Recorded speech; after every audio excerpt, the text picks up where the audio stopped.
Will you give me permission to enter your mind? Will it hurt?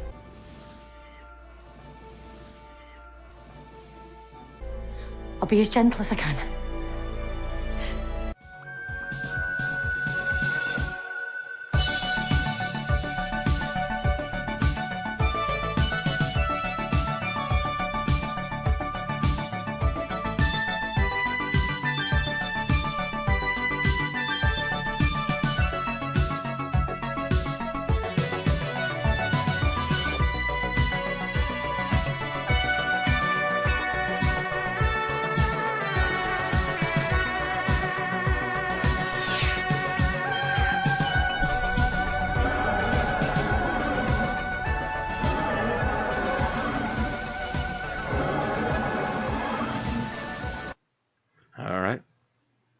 Happy Doctor Who Day.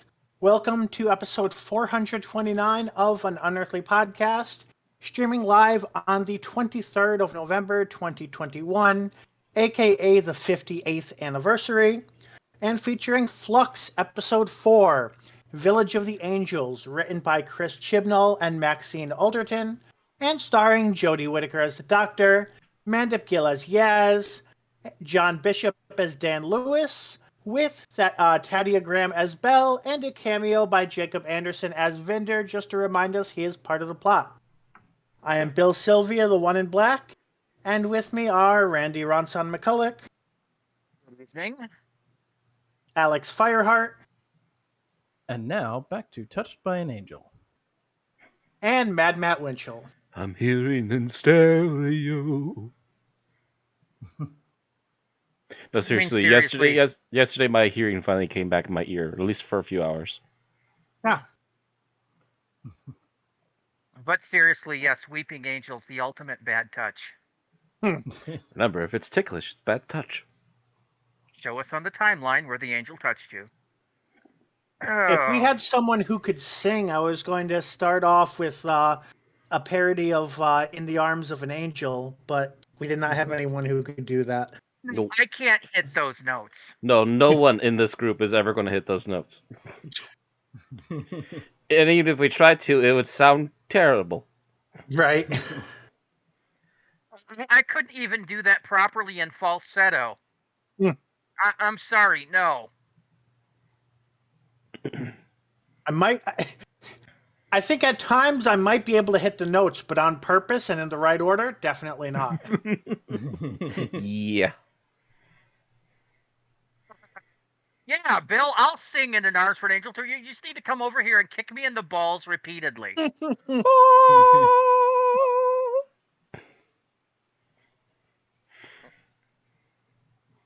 Yeah, okay.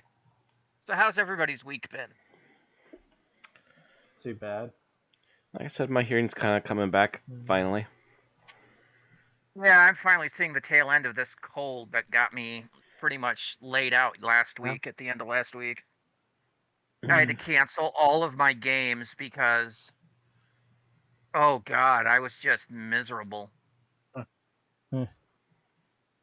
I'm getting my one of those sinus headaches that just won't go away. You take antihistamines, you take Tylenol, and it maybe works for half an hour and then it immediately comes back.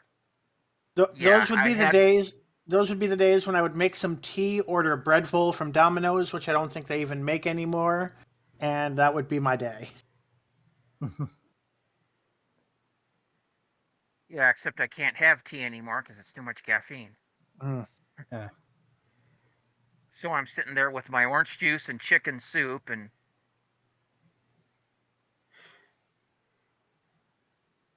basically just canceling everything because my head hurt too bad to socialize. Yeah.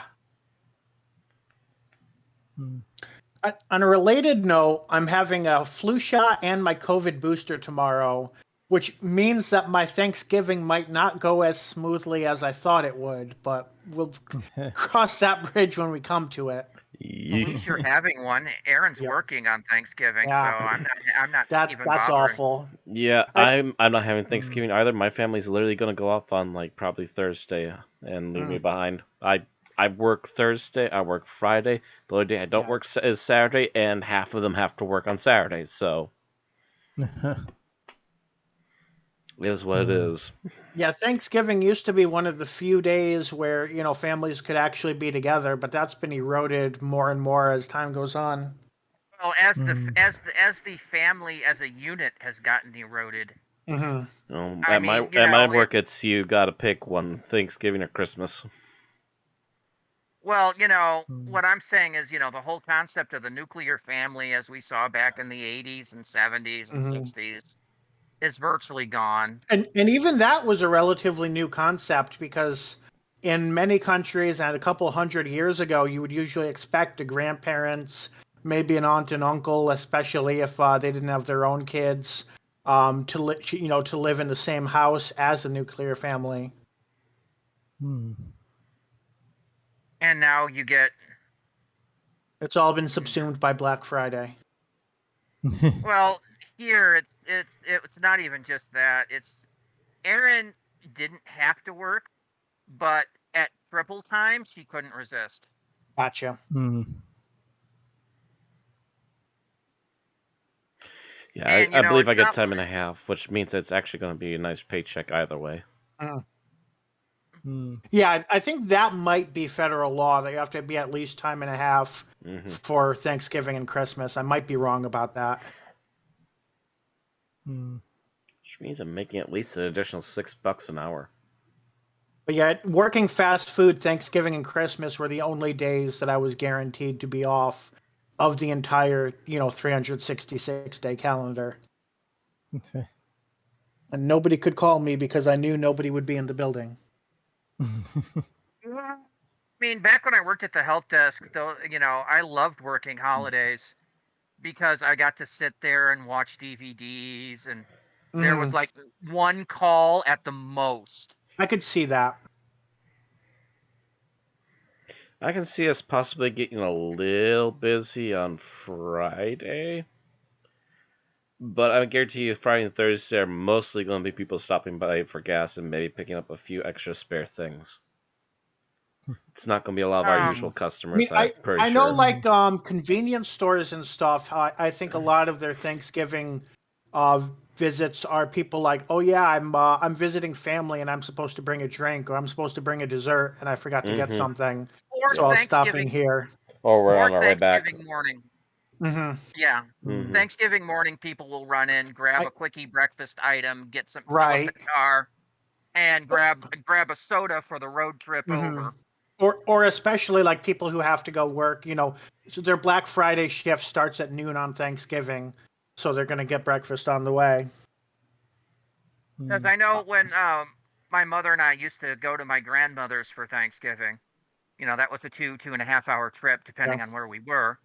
We would get up at like 6 a.m, grab everything, put it in the car, leave by 7, stop by Quick Trip or PDQ or whatever, run in, grab donuts, coffee, orange juice, fill the tank in the car, and maybe get a bag of chips if we got the munchies later on the road, and then we'd drive. Yeah, I realized after I RSVP'd that the family I'm having Thanksgiving with is vegetarian, so I've never had a vegetarian Thanksgiving entree before. I don't know what that's going to be like.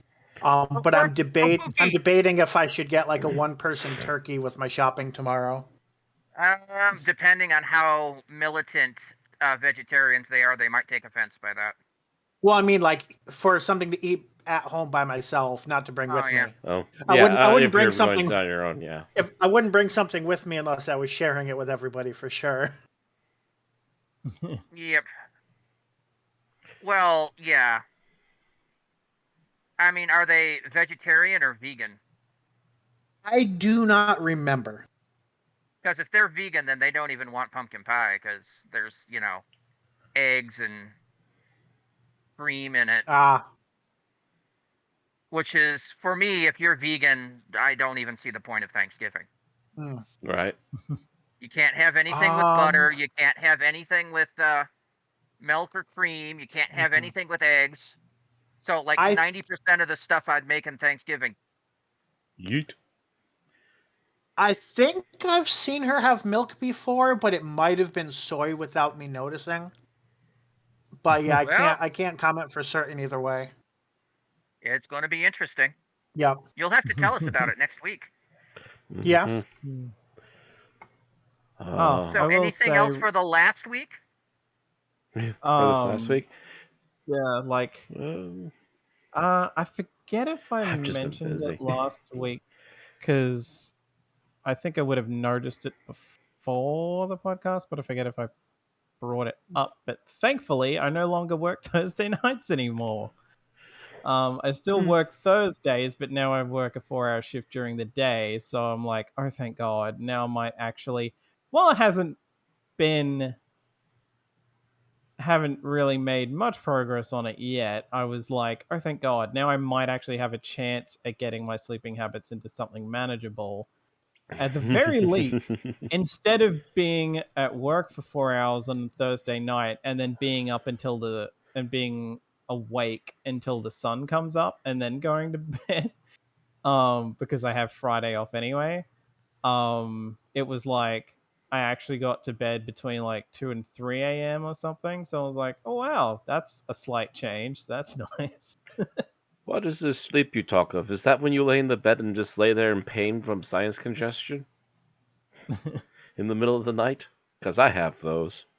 It's that thing you think you briefly get before your nose stuffs back up and you're forced awake again half an hour later. And drooling on yourself, yeah.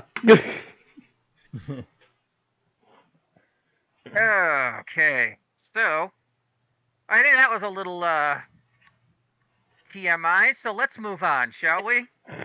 That's barely anything. But anyways, yes. To on tonight's show, we've got birthdays and news. I had a rant but lost it, so I'm going to ignore that. Geek Talk, episode summary, our review, and our final thoughts. So let's move on to birthdays. First birthdays on November 18th is the birthday of Stephen Moffat, former writer from 2005 to 2009, and of course showrunner from 2010 to 2016. He turned 60. And as a slight aside on that, one of the things I did do recently was watch some of the old Stephen Moffat episodes. Mm. And I'm like, compared to most of the new stuff, I forgot how good this stuff was. Stephen Moffat written ones or Stephen Moffat era ones? Let's see, I watched Dark Water, Death in Heaven. I watched the Christmas special that year, last Christmas. Mm-hmm. And I watched the first one of Series 9, The Magician's Apprentice, The Sorcerer's Familiar, whatever, or something like that. Mm-hmm. So latter in his era when the quality was climbing. Yeah, when he had a few strokes of decency, yes. Right. Yeah, and I mean, I remember disliking Last Christmas when we reviewed it, and I looked at it, and this time I didn't take it so seriously, and I'm just like, yeah, Yeah, it's that not was bad. my entire bit about that. Is I think it was a little too harsh on it. Just a little.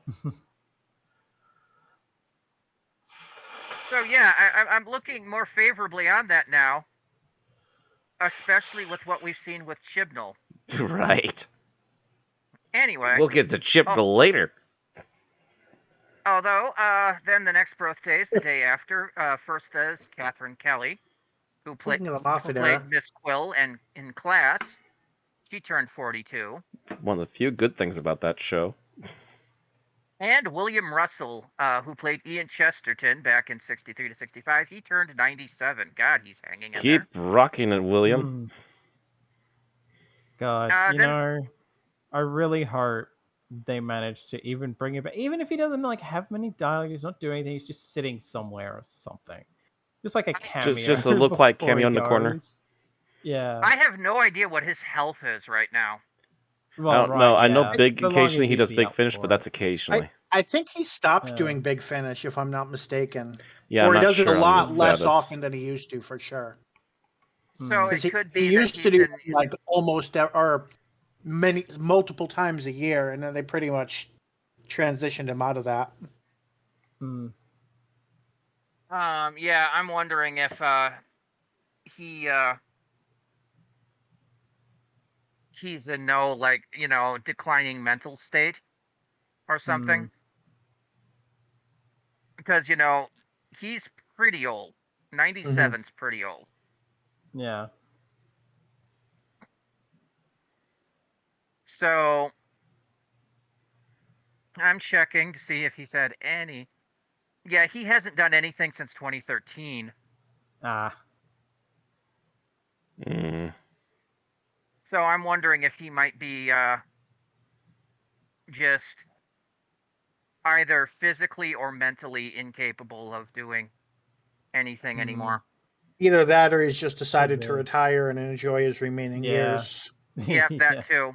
I mean, at 97, I'm not surprised.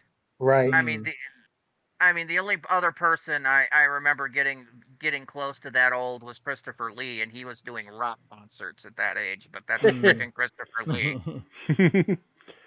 Because suddenly I am Okay. a rock monster. All right, going up to the 22nd, then, is the birthday of Malcolm Hull, a writer from 1966 to 74. Would have been 97, but he died in 1979 at the age of 54. Moving on to the 24th, that's the birthday of Michelle Gomez, who played the Master, a.k.a. Missy, from 2014 to 2016. Arguably one of the best Master performances we've had in a long time. Mm-hmm. She turned 55. And then also the same day is the birthday of Michael Gough, who played the Celestial Toymaker in 1966, but is better remembered as Alfred Pennyworth from the Batman movies from 89 to 97. He would have been 105, but he died in 2011 at the age of 94. So, happy birthday, Stephen, Catherine, William, Malcolm, Michelle, and Michael. A lot of M's. Yeah. Mm-hmm. And moving on from births to lost stories, AUP is sorry to announce the death of Bernard Holly, who appeared in the Troughton and Pertwee eras of Doctor Who. Holly was born in Eastcote in northwest London. He was educated at Rose Bruford Drama School and Kilburn Grammar School and made his first professional stage appearance in 1963 at the Theatre Royal. Doctor Who was one of his first appearances on television, playing Expedition member Peter Hayden in the serial Tomb of the Cybermen. Mm. About the same time, he would start a 277-episode run on Z-Cars as PC Newcomb, ending in 1971. He would then return to Doctor Who, playing the lead Axon in The Claws of Axos. He would later go on to other great roles, such as D.I. Mike Turnbull in The Gentle Touch and Cat's Eyes. He was a frequent face on British soaps over the last 50 years, including stints on The Newcomers, Doctors, EastEnders, Hollyoaks, Dolby City, and Casualty.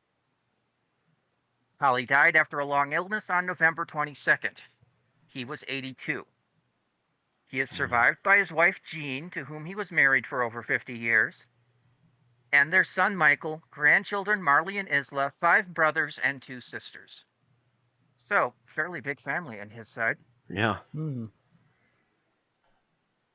And if you're going to go surrounded by family. Mm-hmm. Okay, moving on to Doctor Who episode news. Episode 4, Village of the Angels, has an overnight viewing figure of 3.45 million viewers. This is down about 300,000 from last week. These numbers are unofficial and will be replaced by the Barb's official 4-panel numbers next week. I could not find the appreciation index this week, and I looked. Hmm. Going into last week's episode, Once Upon Time, the consolidated plus 7 4-panel ratings are 4.59 and 4.67 viewers respectively. These are down a bit from last week too. This made Doctor Who the 19th most watched show in the UK last week. So we are still seeing that steadily drop in ratings. Mm-hmm. Hmm. All right. Moving on to future episodes. Episode 5, Survivors of the Flux, we have trailers and images.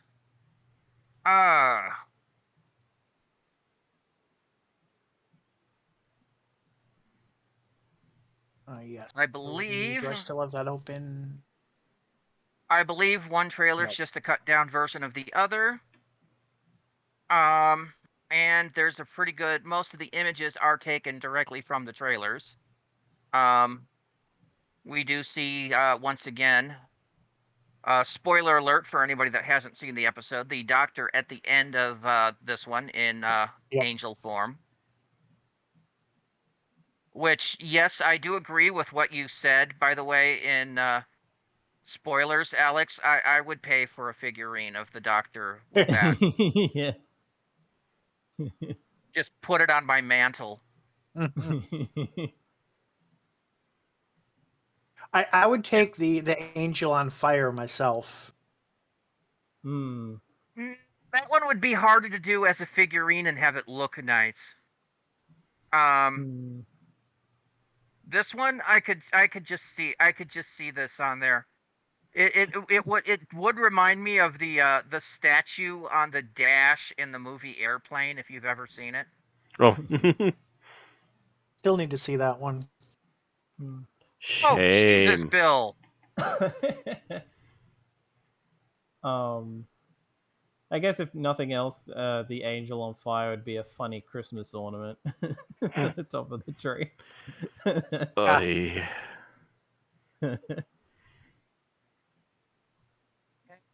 Then we see Dan and Yaz adapting to their situation of being stuck in the early 20th century. Which I admit might be a little easier for Dan than for Yaz. Either way, at least they're not sitting there watching the universe getting destroyed. I mean, Yeah, true. Unless Tunnels guy shows up. Which he Tunnels guy might. looks to be even older than that. I mean, his Yeah. stuff is very Victorian England. Yeah, but he somehow traveled from the 1820s to 2021 with his tunnels and has a laser pistol. So Yeah. Yeah, we don't know what the hell's up with him, but still. if there's a way for them to escape from an angel displaced town, I imagine that's as good a way as any. Speaking of time travel, it looks like the Grand Serpent is standing in front of the TARDIS.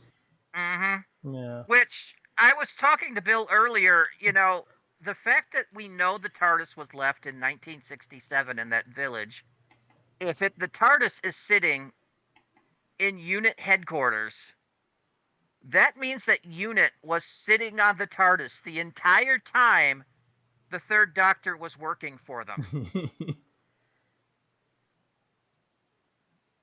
You would think the Brigadier would have come up to the Doctor at one point going, "Doctor, we may have a problem. This was found in a village on the outskirts in 1967. The entire village was deserted." I could just see the Doctor looking in there and going, "Well, for starters, this TARDIS has a corrupted desktop pattern. What is this, crystal?" Don't like it.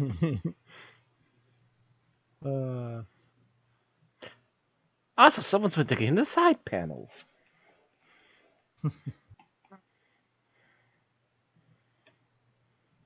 And yeah, we see him, and apparently he's also playing Prentice, whoever Prentice is. It might be just the Grand Serpent in disguise. We don't know. Yeah.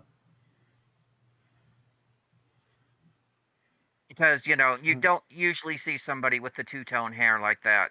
That's Right. actually not using, hair care for men to get rid of it, or, Then we see another military guy.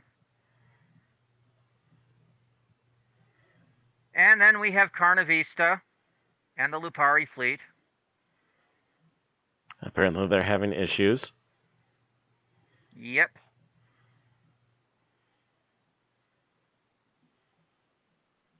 A big, scary spaceship that looks like a giant facehugger. Mm. and then more of our bads. Red Skull wannabes.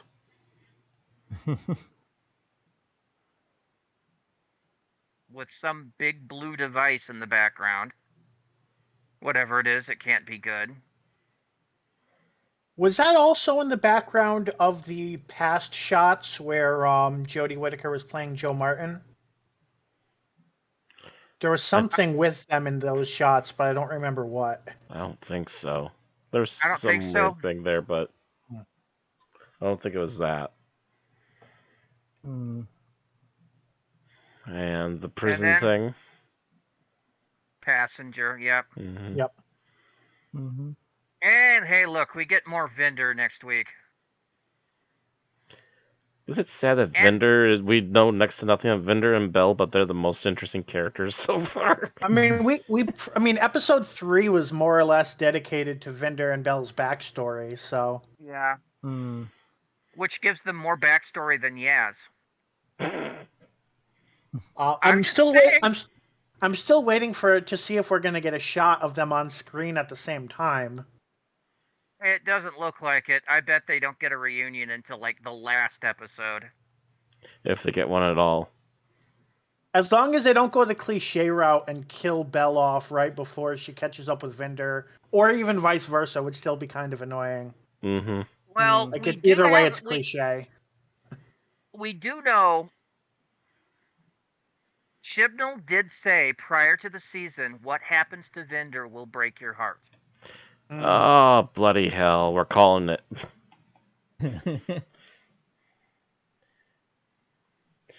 Bloody freaking hell. I think Bill instantly just freaking called it. Yeah. What a cliche thing to do to a new couple that's introduced to the show.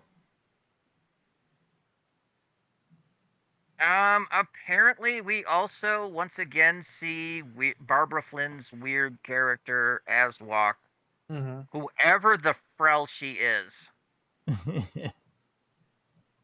And apparently might also have a nude assistant.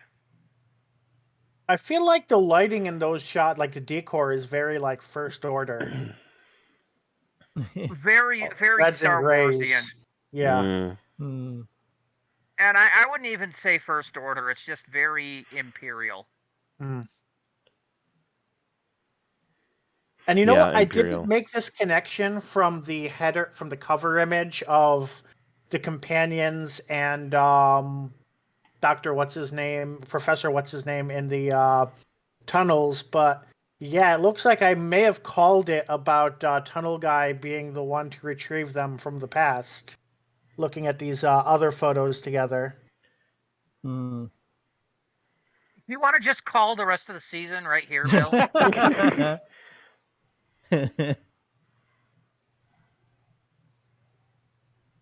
Oh, yeah. And matter of fact, now as we're scrolling down past the Ood. I have his name written down, and I knew it earlier today. Come on, Bill. What's the rest of the season? Tell us.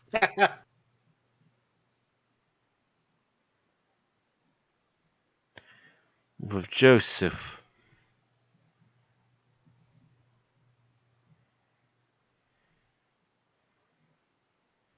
I think that's all the calling I'm doing for now. Although I'm noticing you don't see any photos of Peggy. No, she has to stay behind. She has to stay behind. Yeah, She's I know, part of but I her mean, time like, stream now. even like, because there's definitely photos that look like they're in 1904, but Peggy's not in them. Maybe just because she doesn't have a major role, but you'd think she's the only other person in town with them, so you'd think we'd at least see her. Well, by this time they would have been found by the, police, whatever. Oh, so yeah. They might not Yeah. They might not be in the same time. Peggy might have gone to relatives. And since they're all adults, they might be living in the same general location. Mm-hmm. Yeah. Oh, yeah, she might have ended up in an orphanage or something. Mm-hmm. Oh, let's hope not. Edwardian orphanages. Eee. Anyway, yeah, the tunnel guy comes, rescues them apparently.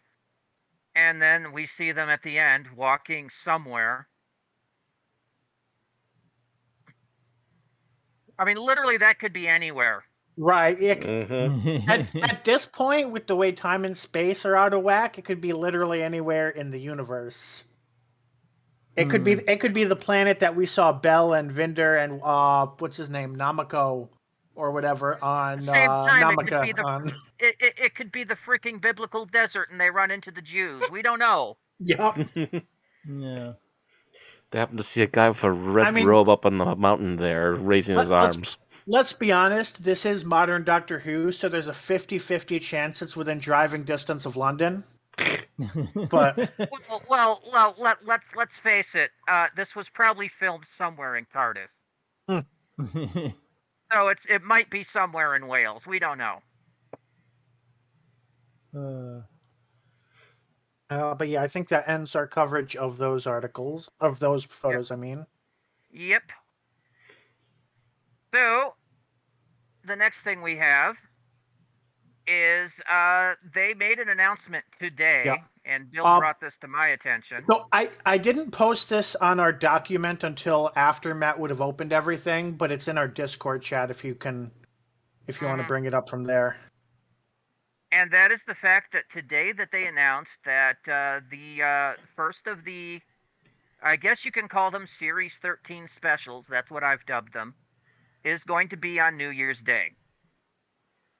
The special will feature guest stars Asling B, also known from This Way Up, Living With Yourself and Quiz. Adiani Salmon, Dreaming Whilst Black, Enterprise. And Pauline McFlynn, Father Ted, Shameless.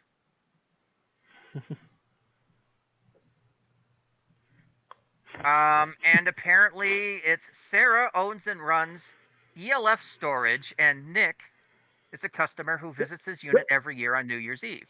These are very Christmas special names. They are. This year, however, their night turns to be a little different than planned. This is the first of 3 specials airing in 2022. The second special airs in spring, as we thought, and Jodie's final feature-length special will transmit in autumn 2022 as part of the BBC centenary celebration. So now we know for certain it's going to be New Year's, probably Easterish, and then the centenary. Yep. And it looks like from the announcement photo that even though Flux will have ended, the TARDIS is still going to look like shit. And still be getting the shit kicked out of it. Mm-hmm. So I don't know. I mean, well, we know. I guess that does kind of load us into our next news article, which may have been too soon, but I was not intending to do that. Yup. Um. Take a pickaxe to that Jack Crystal because it's been scrapped. Oh yeah, that does not look nice. So yeah. So the news came out this week from FLUX Studios that they have struck the 13th Doctor TARDIS set, which means that they dismantle it. People were getting pieces of it as little giveaways of the background. It looks like the Instagram post that they got the news from got taken down. But there's another one. But what this does mean is that, yes, they are done filming, and that any TARDIS scenes aren't going to be needed for the beginning of the 14th Doctor era. Or it'll be a brand new TARDIS set. Oh yeah, it will be. But usually, if they had to film the other end of the regeneration scene. Oh yeah, that part for usually that's sure. done in the TARDIS. So, is that not happening in the TARDIS this time? Now I'm thinking so. I'm assuming so. One regeneration was done in the CIA office in the courtroom. One regeneration was done in Unit HQ. Hang on. One regeneration was done in the TARDIS. Yeah. From first to second. Second one was done on Gallifrey. We'll just say on Gallifrey because technically, yeah. Yeah. A third was done of him coming out of the TARDIS on the floor of Unit, and then he immediately wanted to go back into the TARDIS. Mm-hmm. One was done at the Pharaoh Project ground, and then he immediately He went immediately into the went TARDIS into the room. TARDIS. Yep, and needed the Zero room. Yep. Next one was done in the TARDIS. Next one was Yep. done in the In the TARDIS. TARDIS. Next one was done in the hospital, In the morgue drawer. in the morgue drawer. Yeah. Then the next one was done on Karn. Yep. Then the And next in the one after that, TARDIS. in the TARDIS, in the TARDIS, in the TARDIS, in the TARDIS. Yep. All right. Yeah, all One new Who Wants have been in the quasi on TARDIS. Christmas in the TARDIS, yeah. 11 to 12, 12 to 13 were both in the TARDIS, yeah. Yeah, So yeah, except all 11 to 12 started on Christmas, and then he moved Mhm. into the TARDIS and finished the process. So yeah. all of the ones from War until now have been done in the TARDIS. Yep. Maybe started most out of the- elsewhere, but finished in the TARDIS. Yes. And most of the ones before that were either in the TARDIS or regenerated and immediately wanted to go into the TARDIS. Mm-hmm. Of course, I'll give him a bit of credit that at least there's more setup for the TARDIS going haywire now in the handover. Because it's like it's the not TARDIS just- is already going to hell. It's rather not than like the the Doctor regeneration causing regenerated it. so hard that it broke Yeah. that it broke the Doctor's house. Again. Yeah. Now it's like there's actually some setup for it just going nuts and resetting. At the same time, I am not sorry to see this TARDIS set go. No. I hated Yeah, this TARDIS set I've from never the liked the moment I lighting saw it. in it to begin with. I imagine it looking really good in concept art. And maybe looking maybe okay in with different person. lighting. If the lighting was a bit different, I could see liking this more. But in practice, it comes off ugly. Yeah, Yes, it's just constantly ugly on screen. I don't even like the design, to be honest. I think I liked it the very first time we saw it because it was so new. It's But the too more Fortress time we of spend with it, the Solitude. less I It's not like really it. Doctor Who. Yeah, it's very Kryptonian, not Gallifreyan. Yeah. And yes, the lighting makes it garish and horrible. Yeah. Yeah. Yeah, all this ugly yellow lighting with blue. I mean, they had the same lighting issues with the early TARDIS console in the new season. If you go back and you watch some of the lighting issues they had in Series 1. Mm-hmm. And then they hand it over to Chibnall, and he has the exact same problems because he's using even harsher versions of the same color schema. Kind of funny note on that is one of the Doctor Who pages I follow on Facebook was sharing clips of the Five-ish Doctors reboot comedy special from 2013, since it's the November 23rd. And one of them was Colin Baker complaining about the lighting in the TARDIS because you can't see anything, and that was the 2013 TARDIS, which is better lit than this one. Right. There was some issues with the first version of the TARDIS in 2013. Yeah, which is why the lighting changed like an episode or two later. Yes, that's why they changed the central column lighting and added some more secondary lights in the outer, and that is still the most beautiful TARDIS set that we've had in a while. Matt and they Smith's kept first it. time. Yeah, Matt Smith's first. They kept it until it was falling apart. Mm-hmm. Matt Smith's first TARDIS set was terrible.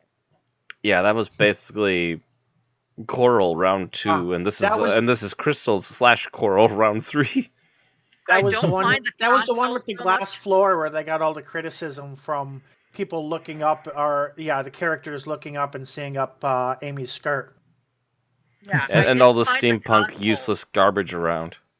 I didn't mind the console so much, but what did bother me was that it was very cluttered with like partial walls and stuff that didn't need to be there. Both the set before it and the set after it are very open, large. It makes the console room seem huge. It makes it feel like a proper console room. Yes. Whereas that one felt like a nook because it had all these little half walls and shit that were just. It's really weird and awkward and multi-leveled for whatever reason. Mm-hmm. But I really liked, first of all, that the console room that came after, because first of all, the TARDIS console was back to being a hexagon, which the other ones were always kind of roundish and it bothered me. And this one is roundish too, and it bothers me. And second, you had very, very, very traditional TARDIS controls in that thing. And it looked nice and wonderful, and I loved it. Proper levers and switches and a few lights and maybe a monitor or two. There were a couple of things that I thought were a little overboard in design, like the little rotating Gallifreyan symbols on the top above it. But I could let that slide.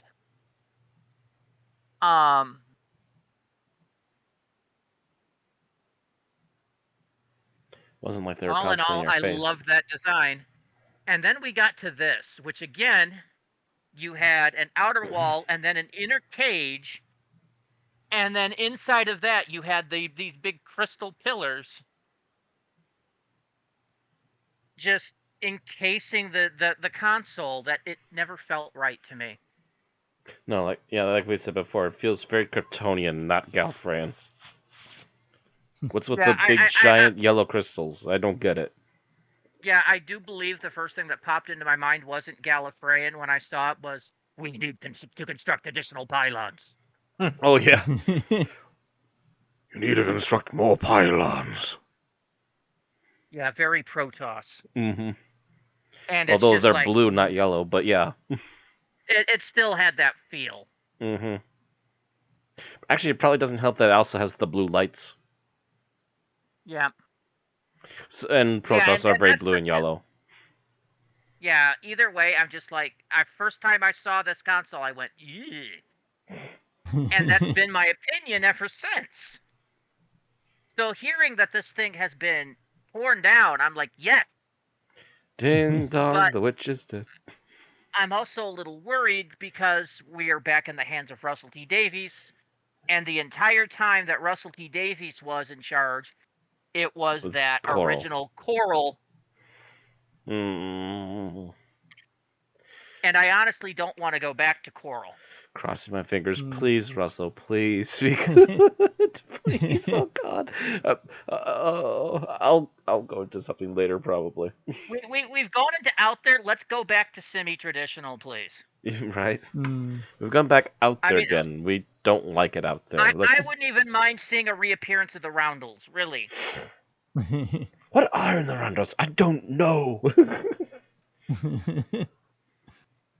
Apparently, they're a place to hide your whiskey.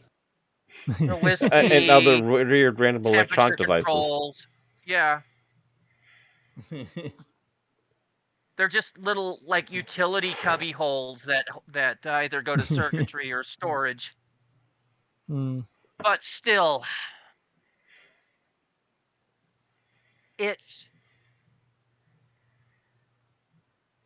I like the TARDIS. I like having new concepts for the TARDIS, but let's give it some semblance of saying, yes, this is the TARDIS. This is the TARDIS console.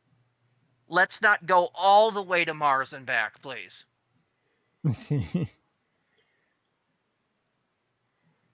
Just a message for you, Russell. We're watching you. Yes. But for how long we'll be watching you depends on you, Russell. Okay. So, Big Finish had one new release this week. Yep. And that is... So look, in classic episode news, you had been mentioned something to me earlier that Coldbox had covered. Was that something we've already covered? Is that why it's not on the list, or? What was that? The fact that the Abominable Snowmen teaser. I stopped advertising for the animated stuff because they were coming out with whichever one's too fast. Gotcha. Because it used to be that, it was rare. Now they're coming out with like 3 to 4 animated episodes a year. That seems to be coming out. Oh, I didn't realize there was that many coming out. Okay. Yep. Good. Yeah, that means that means they're finally putting their foot down and actually getting stuff done. Yes, it won't be long before they've completely covered all the missing Yeah. serials. I mean, hopefully is- it's not a matter of Mhm. rushing them So, because then I the mean, animation could take a if- hit. if Mhm. No, true, like, now they have a designated studio, so they're not having to shop around. yeah. Yeah, I mean, that's probably what was taking most time. I mean, that gives us content now that we're about to be out of Doctor Who episodes. Mm-hmm. Except for then we've got a special, yeah. Yeah. But yes, the BBC has announced that that an animated version of The Abominable Snowman will be released next year. And just as an aside, one of the things we can do is go back and recover some of these episodes that have gotten animated redos that we haven't seen yet. Mm-hmm. Yep. I know. I think a few of them just got dumped onto BritBox. Nice. Ooh. So I actually need to go. I on really BritBox should think and about see. getting a subscription to BritBox just Oh, because it's such a I love good it to sounding death. place. I love it to death. It keeps me up to date on Red Dwarf. Red They've Dwarf, just Blackadder, re-added Blake Doctor Seven. Who, Classic Who. Mm-hmm. All the classic, mysteries, Poirot, that kind of thing. Mm-hmm. It's beautiful. Any British programming almost every piece of British programming that's come out in the last 50 years on there. There's still a few things missing. I'd love to see UFO on there and Space 1999, but that's me because I'm a huge sci-fi geek. But yes, the Abominable Snowman will be released next year. Which makes me wonder if they're just trying to ramp up and get a bunch done before the 60th.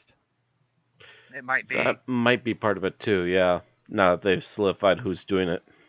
But this is the one that they're in the Himalayas with the second Doctor, Jamie, and Victoria. Yeah, I recall we enjoyed it, but it was definitely downgraded because of the lack of visuals at certain points. Yep, that's why we need to go back and relook at these.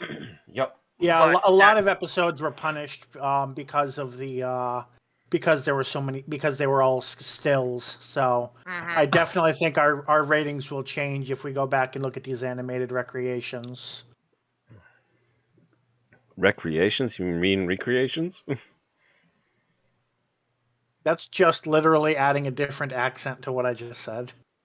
Recreations yes, means but that it has you're... a different connotation. Recreations means to create again. Recreation means a vacation. Yes. When I type it out, it's the exact same thing. Yes, but this is English. Welcome to the English this is language, Bill. You've been American. in it for how long? We alternate between English and American, and I'm pretty sure the English way to say it would be recreation. American English, Bill. The American way would probably be recreation. I think the British way would be recreation, which is why I get confused on this podcast. No, like as someone from Australia, it's There's a the difference. two different No one pronunciations asked have different meanings. Australia's opinion. we speak UK English. So. The delegation from Australia is not recognized as a representative of the Queen's English. Anyway, You are on thin ice. Moving on to Big Finish.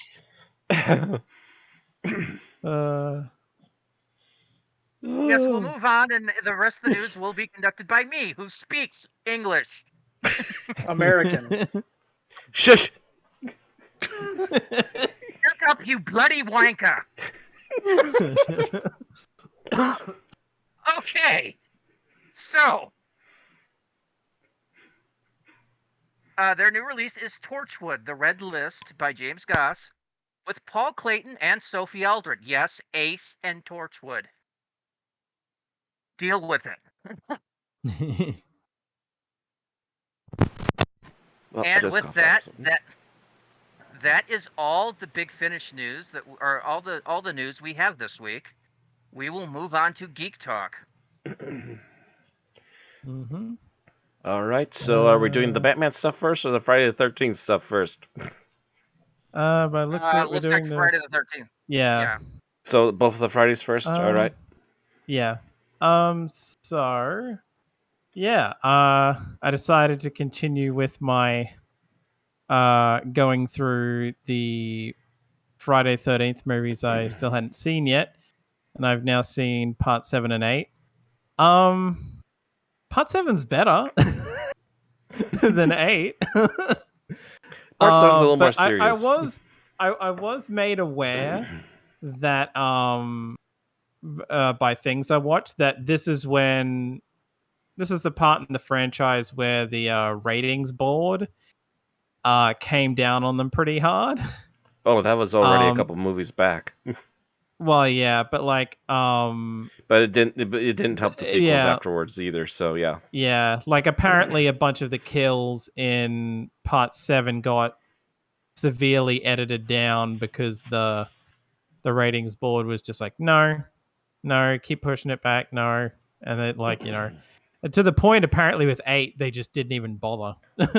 They were just like, well, they're going to get cut down anyway, so fuck it.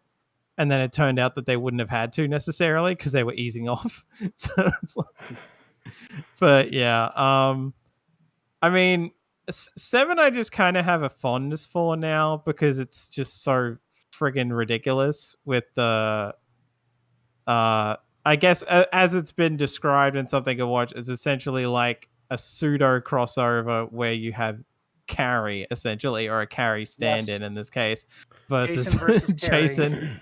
Yeah, it was actually intended originally to be a Carrie, but they could not Mm. keep the license long enough to finish the movie, so they completely rewrote it. And apparently they were trying to do a crossover with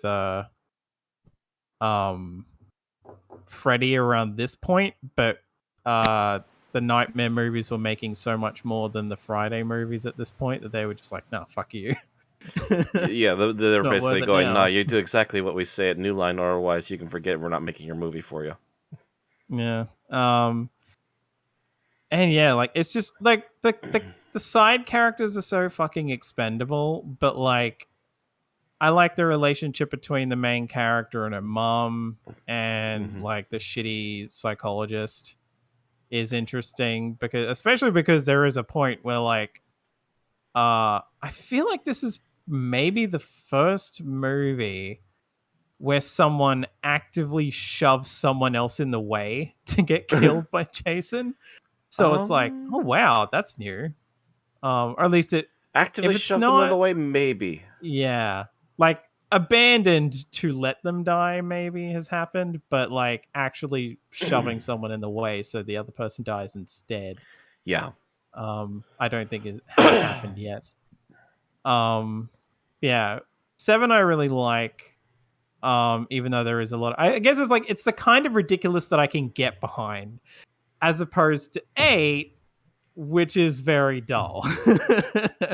8 is like, and it's so funny because it's Jason Takes Manhattan, but as I have jokingly, I feel like I've seen it at least somewhere jokingly referred to. It's more like Jason takes a boat to Manhattan. Yeah. Jason Takes Toronto. And actually, yeah, it's actually Toronto. It's nowhere near New York. I mean, they did get like one shot in Times Square, but that's that's about Fun it. fact about this one: this is the first Friday movie I actually saw. But since it said Part 8 and I was watching it on cable, I thought it meant like the 8th, like 30-minute block of a long movie.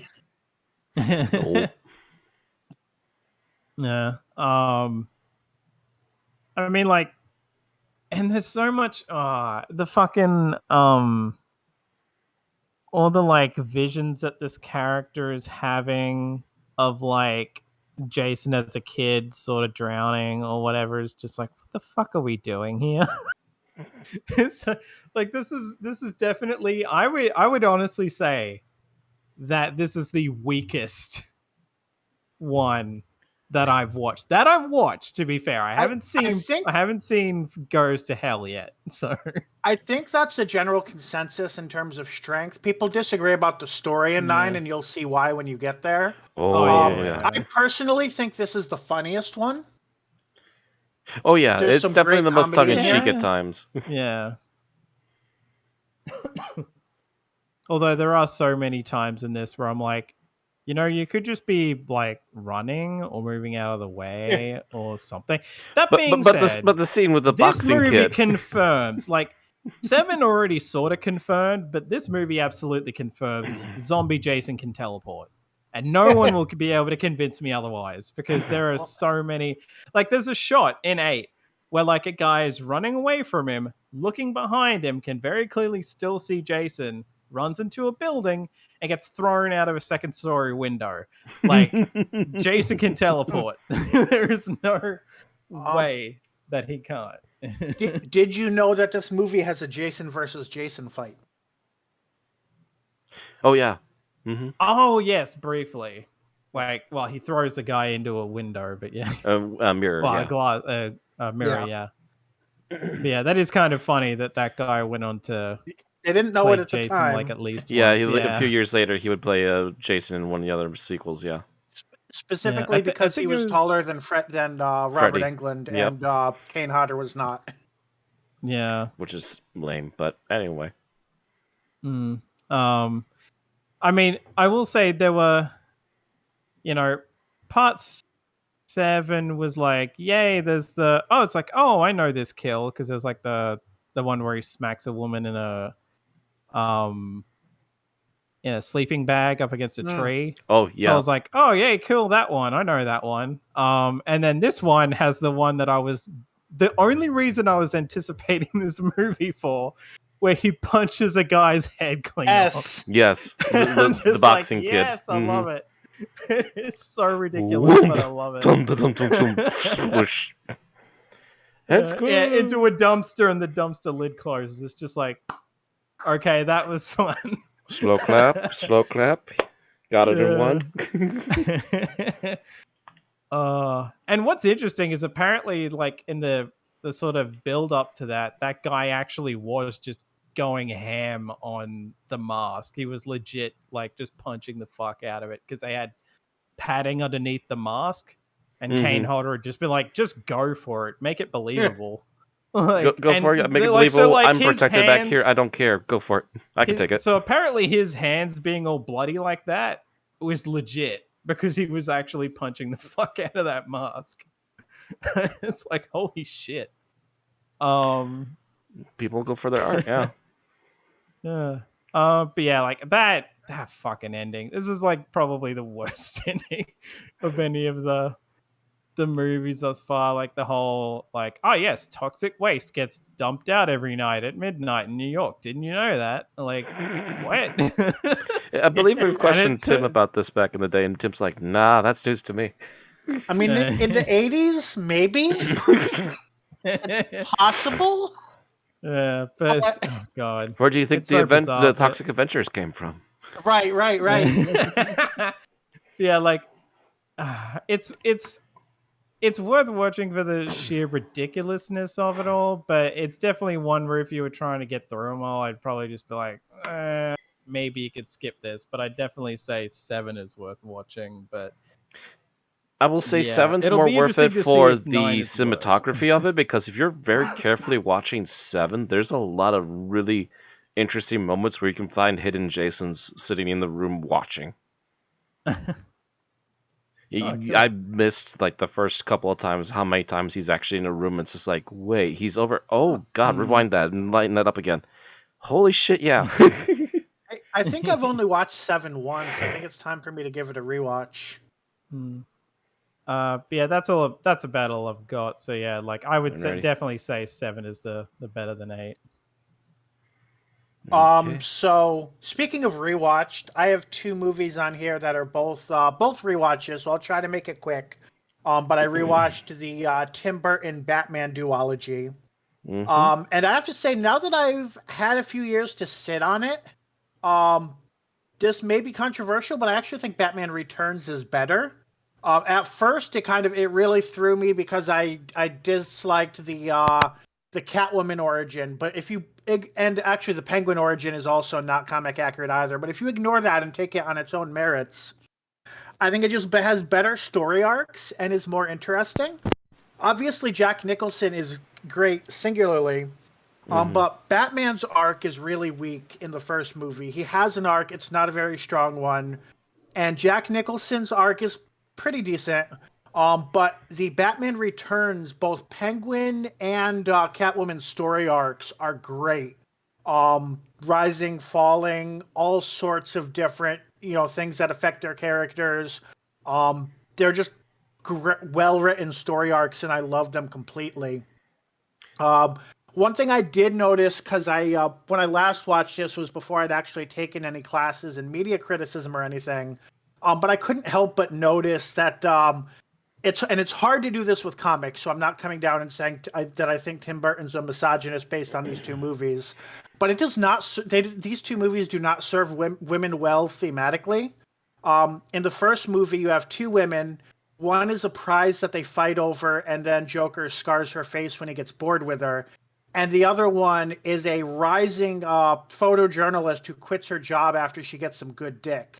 And then in the second movie, the only woman that really has any screen time pretty much needs a traumatic brain injury to, realize she has some goals of her own and pursue them and, stand up for herself.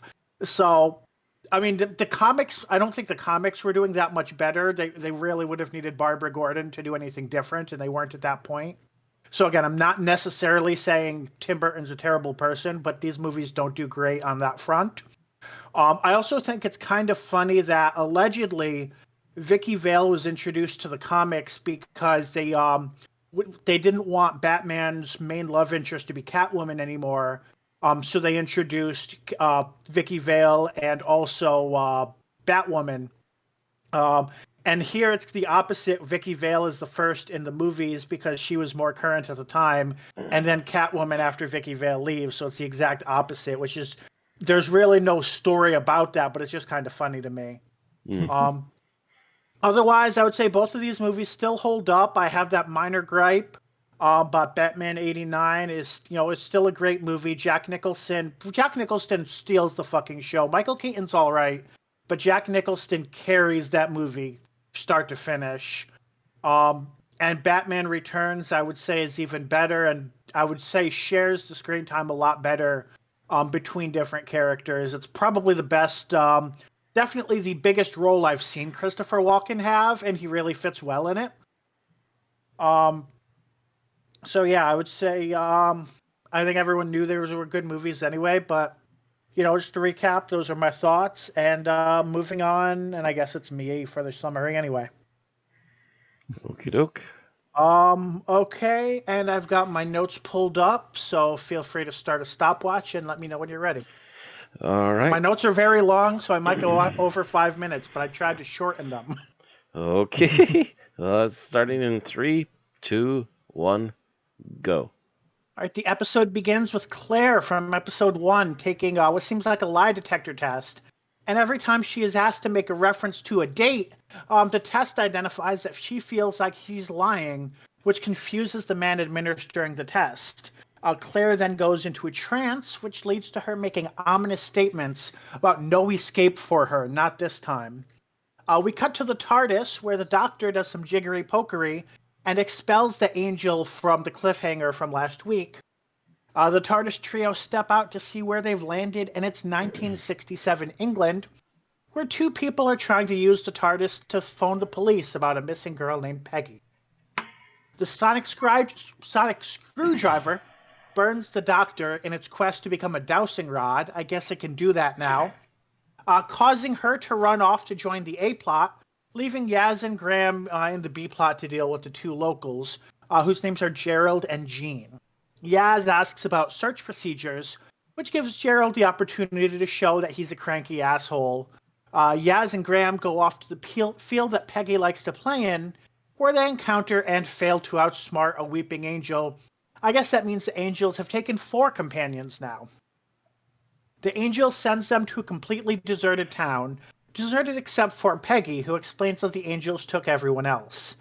Peggy shows Graham and Yaz that beyond the town there's nothing but stars, and it has something to do with the telepathic phrase quantum extraction. A-plot, the Sonic leads the Doctor to Claire. The psychic paper declares the Doctor to be from the Institute of Psychic Investigation, and the man with Claire introduces himself as Professor Jericho. Jericho refers to Claire as a percipient, aka a seer, who draws her visions. These drawings include a TARDIS and a weeping angel, which the Doctor immediately tears up and tries to destroy. Claire goes to the bathroom where she has a vision of herself with angel wings. The three then quickly discover that the house is surrounded by weeping angels, leading them to barricade themselves in the lab in the basement, and the Doctor to set up CCTV to stop or slow down the angels. The torn-up angel drawing reconstitutes itself and begins to project a weeping angel, which the Doctor tries to destroy the image again and burn it, but now it becomes an angel on fire. The image of an angel on fire becomes an angel on fire itself. The Doctor then destroys this with water, but now there's a new threat, because apparently Claire had a vision of an angel in the past, which caused an angel to move into her mind, which she's now being transformed into. The Doctor telepathically enters Claire's mind, seeing the same angel that was in the TARDIS before, who says it's been hiding from a Division extraction squad. The angels are here to capture it. The angel wants the Doctor to protect it, which the Doctor refuses to believe because it's a weeping angel. Cutting to the C-plot briefly, Belle arrives on a new planet where a man named Namaka tells her that there's a chance that she'll find Vinder at the next gathering. Someone's been shuttling people to a safe place. Belle follows Namaka and sees Azure.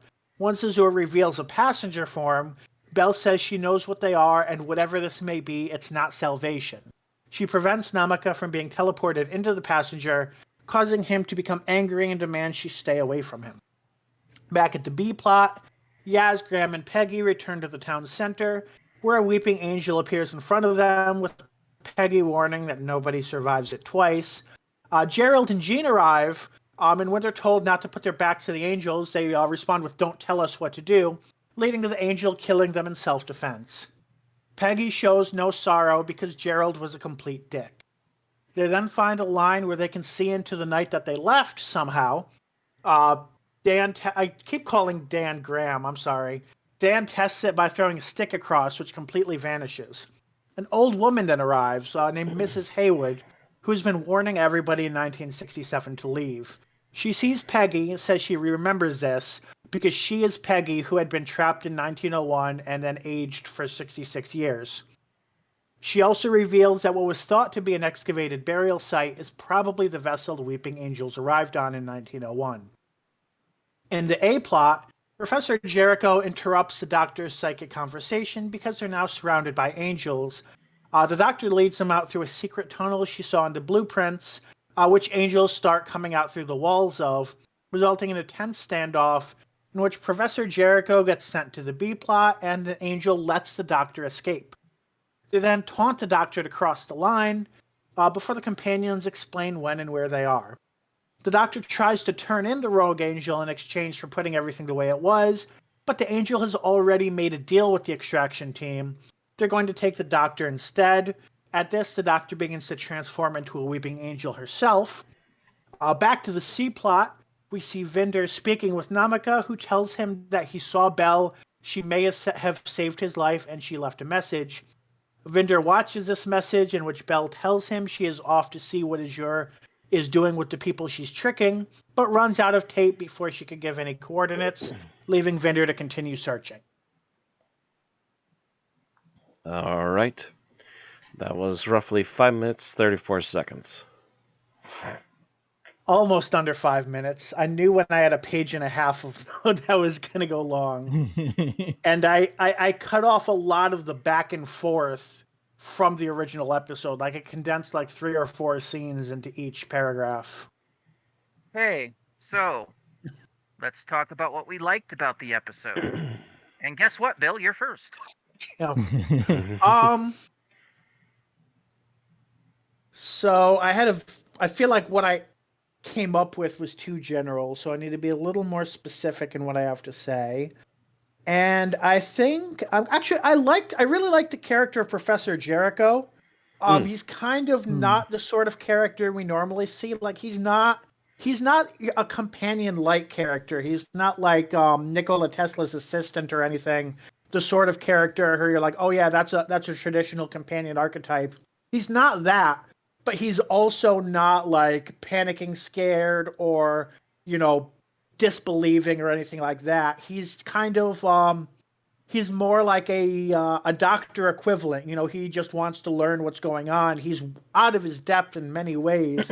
He really has no idea what's going on, but he's willing to learn. He's willing to try, and he really only needs to be told once before he shuts up and follows along, rather than arguing at every turn. So I really like the character, Mm-hmm. and it seems like we're getting him next episode as well. Yeah. All right. So, Alex? I like the angels in this. Because just like it occurred to me that I had not seen an episode with the weeping angels as like at least actually just in general, I think, let alone main focus, even though there's only like 1 or 2 episodes where they're not main focus, where they're in there.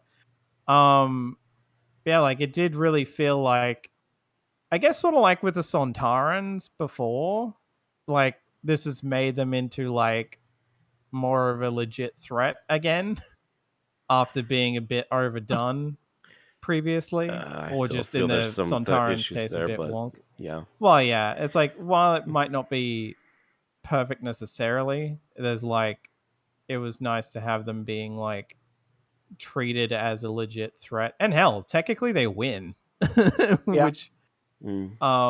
which I feel like outside of like Angels Take Manhattan, when they get Rory and Amy, like this is probably their only win. So Well, that's first of all, yeah. you've got to remember there's only been 3 serials with Weeping Angels before now. Mm. You had Blink, you had Time of the Angels, that 2-parter in Series 5, and then you had Angels Take Manhattan. And the class cliffhanger, but I guess that doesn't really count because we never got to see them in action. No, that was a teaser that never went anywhere. But I'll agree with you in that I thought the Angels were really creative in this episode. It didn't really change their lore other than the whole division thing, but the entire season's about the division, so I don't consider that an angel change. But Yes. without changing their lore, it did a lot of really interesting things. There were so many photos that I could have used for the title card, and I still used a lot. So The whole image thing still bugs the heck out of me. I would like to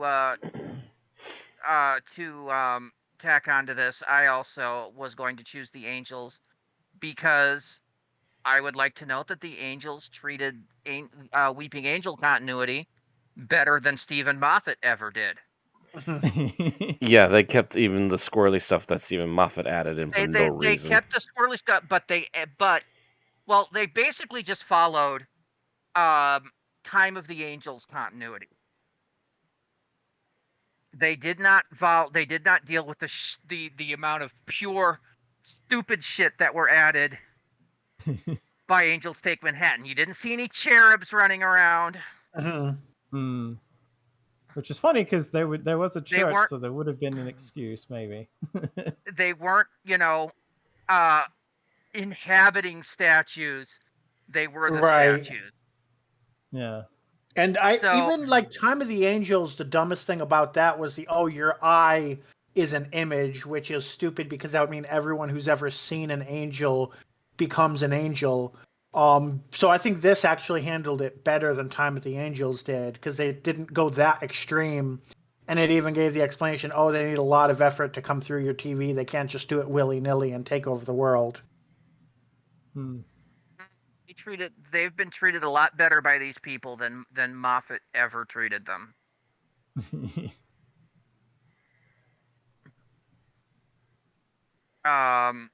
And considering Moffat's the original creator, that says something. Although the curious thing will be, because this was the only one that was co-written, well, at least it actually had like co-writer credit as well, this episode for this series, I think.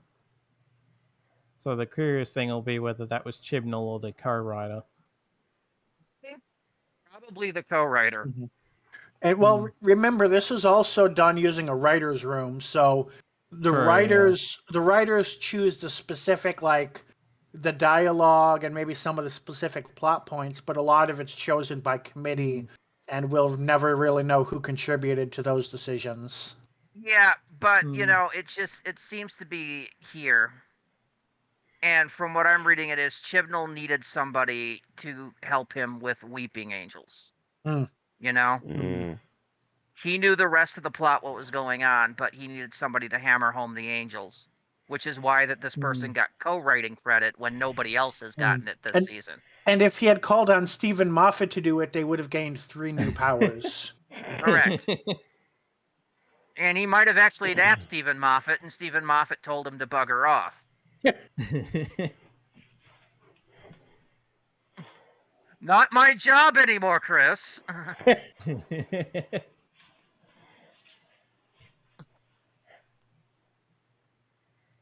So I should not feel weird stuff going on.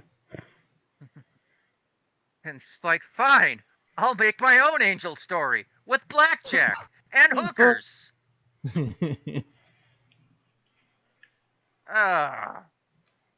But yeah, I feel that they did a lot better job at trying to just keep the mythos the way they are and not needing to add a whole bunch of new, Yeah. not giving them unnecessary power-ups.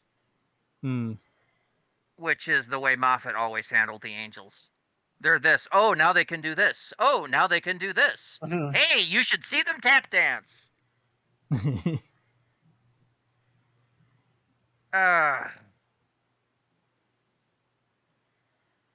So yes, that was also what I liked about them. Okay, so who are we at now? I'm basically the only one left, I suppose. Yes, you are. I guess my favorite thing about this is the continuation of Bella and Vinder's story, to which it's nice to see them a little more naturally integrate some more into the whole FLUX story. Even though I find it a lot of it baffling and out of whack, but they do find a way to keep these two going, and the chase seems to still be on, and at least Vendor seems to have a semi-direction, because apparently Belle should still have her comms open or something, trying to send signals out as she's going. So he might still be able to find something as he's heading off. And Vinder at least has a little bit of the context. He knows who's using passenger forms and everything because he was just at Atropos, so he has that context that Belle doesn't. Oh, but yeah, at that point also knows that then she's heading into colossal danger.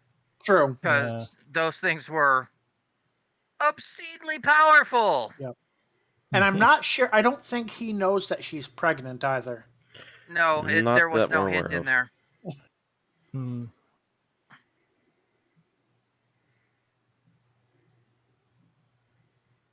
Yeah. So now we're to what I don't like. Yep. Yes, we're back to what we did like overall. So this episode had a lot of short scenes and a lot of cast members introduced. And what annoyed me was that about half of the cast members were not given a name until their second scene. And I have a hard enough time especially for these stories set in England where everybody has the same accent and the same face, telling people apart at the best of times. But when I have to remember somebody whose name I don't know until the next time they show up and then get their name, it gets even harder. And that happened with like 4 characters. One of those characters we never saw again. He got, touched by an angel and then he vanished after counting statues. You didn't even know his name. He was the vicar. Yeah. Yeah. But Gerald and Jean didn't get, it's like their names were tacked on to the end of their second scene because the writers realized we didn't know their names yet.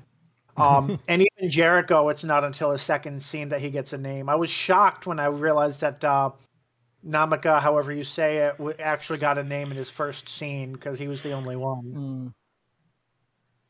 I guess because that was that was the only one where you needed a formal introduction, whereas the others didn't feel the need. Because we don't find out the professor's name until the doctor gets an introduction because Claire and the professor already knew each other. Dean and Gerald already knew each other, which is why the way their names were introduced was so awkward. Funny enough, Claire gets referred to by name, I think, before Jericho does, and we already knew Claire's name. Mm.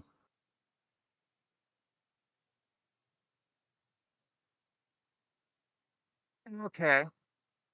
You had issues with the names. I didn't really have this issue. It was partially because I had to take notes for the summary, and I had a lot of, I had a bunch of lines about, oh, this character finally gets a name, until I realized my summary was way too long, and I had to cut about a third of it out. See, that's why I don't bother with names, and I just start giving them nicknames if they're not going to be there that long. There's old couple. Bye, old couple. Wouldn't listen to anybody ever. The thing is, I know people like them. I'm old, I'm experienced. You should do what I say, even though I'm completely out of my depth. You don't tell us how to not walk across in front of an angel thing that already grabbed us and spooked us before. Boom! Dun-dun-dun-dun-dun.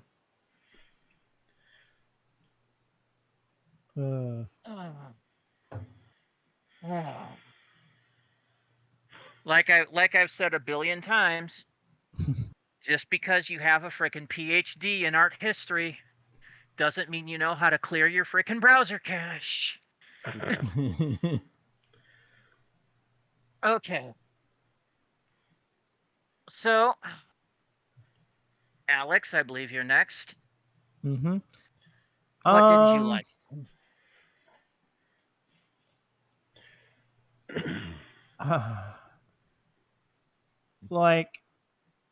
I don't know, but I guess this is like a thing in general for the series thus far. But I'm noticing a trend of the fact that pretty much in every episode, the companions haven't actually really done anything with the Doctor directly. To the point that it's like, at least they had something to do in this episode, but it is still just like, do we even really need them this series? Because we basically end up having outside of a little bit pseudo-companions of depth with Dan at the first episode, he's really been about as undepthful as Yaz has been too. So it's just like a little bit of depth in the first episode, and then bye. Yeah, like I would almost argue Dan's kind of unnecessary. He's just kind of there to. He's there for Yaz to react off of. Yeah, Dan's there to ask questions, and Yaz is there for the Doctor to always have a new place to go to find Yaz. Yeah. Well, don't look at this getting any better, because it looks like next episode Jodie Whittaker took a vacation. Oh, jeez. But yeah, like it's like, don't bother coming in this week, Jodie. We're not going to need you for filming. What? Like it's I don't know. You're going to be asleep in a space shuttle this whole episode. Yeah, like yes, that's a wheel in space. I feel like, and the funny thing is, I feel like it wouldn't be a negative for me if we actually got to like stop and have them like have a scene where like we learn more about both of them. Like they actually stop and have a moment of like, okay, so we haven't really had a moment to breathe and talk, so let's do that. Characters have development when they're not the Doctor. Ha!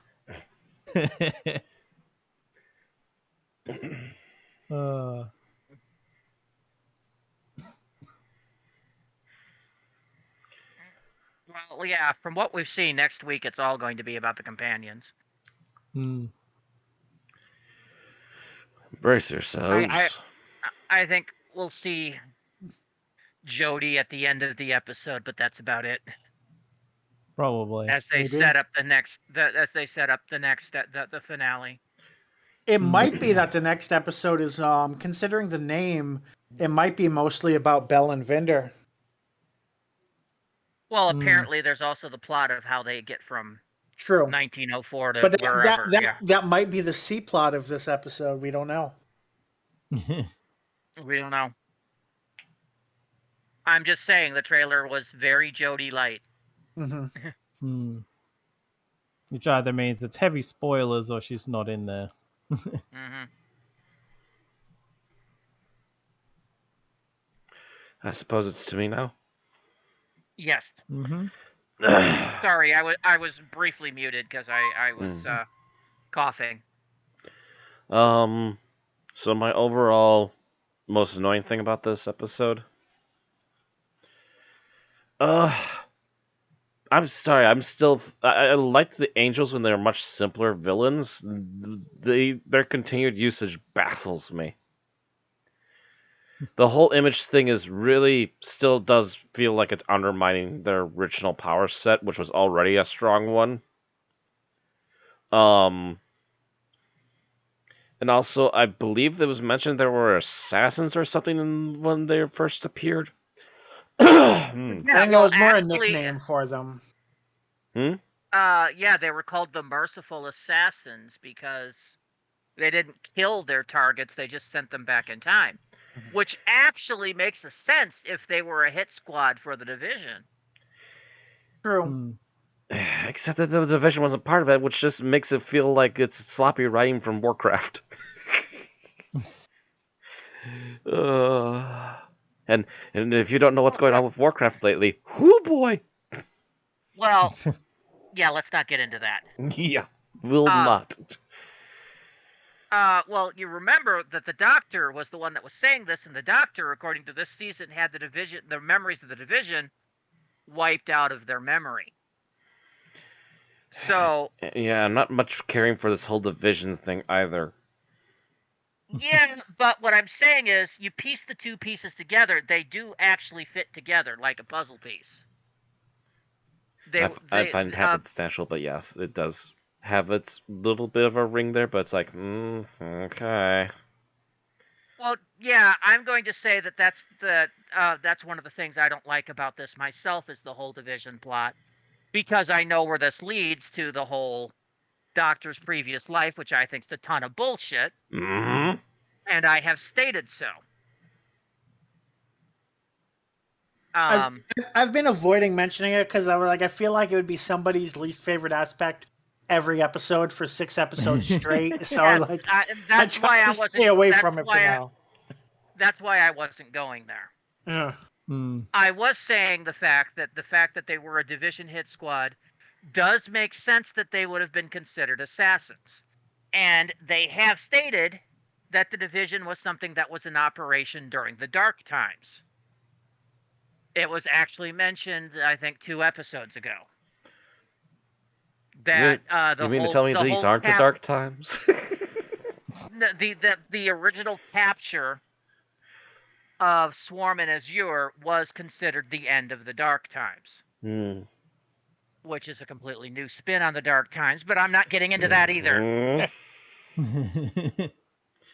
Every time you say dark times, I hear Sir Alec Guinness.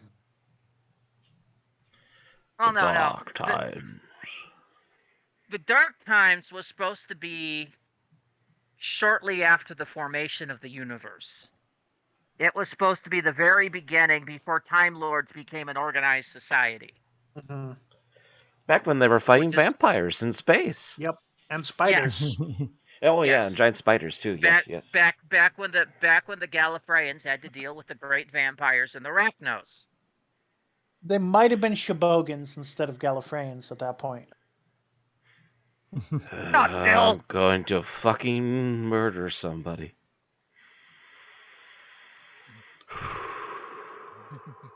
God damn it, Bill. You just had to bring that up because that's, again, more bullshit from this series. Oh, was it? Really? Or from last series. Either way. Yeah, that's stuff that was mentioned, I think, in The Timeless Child. Which we've all decided is a big heap of... Because I feel like I heard it in something that predated that too. So No. unless my memories are mixed up, No, Memories Bill. are mixed up. ADHD memories are like that. Yeah. So sorry for exploding at you, but you're bringing up more of Chibnall's crap. I thought that was something that predated Chibnall. No. No, No. Bad Bill. no. Where's Go the in roll-up corner and newspaper? sit down. You know what you did. Okay. No piddles, Bill. No piddles on the carpet. Anywho, can yeah. discipline Chibnall I that think way. I've covered both our least favorite things in one go. No. Unless Like you I got said, I something was else. trying to avoid this. Okay. And Bill actually brought up my issue with this.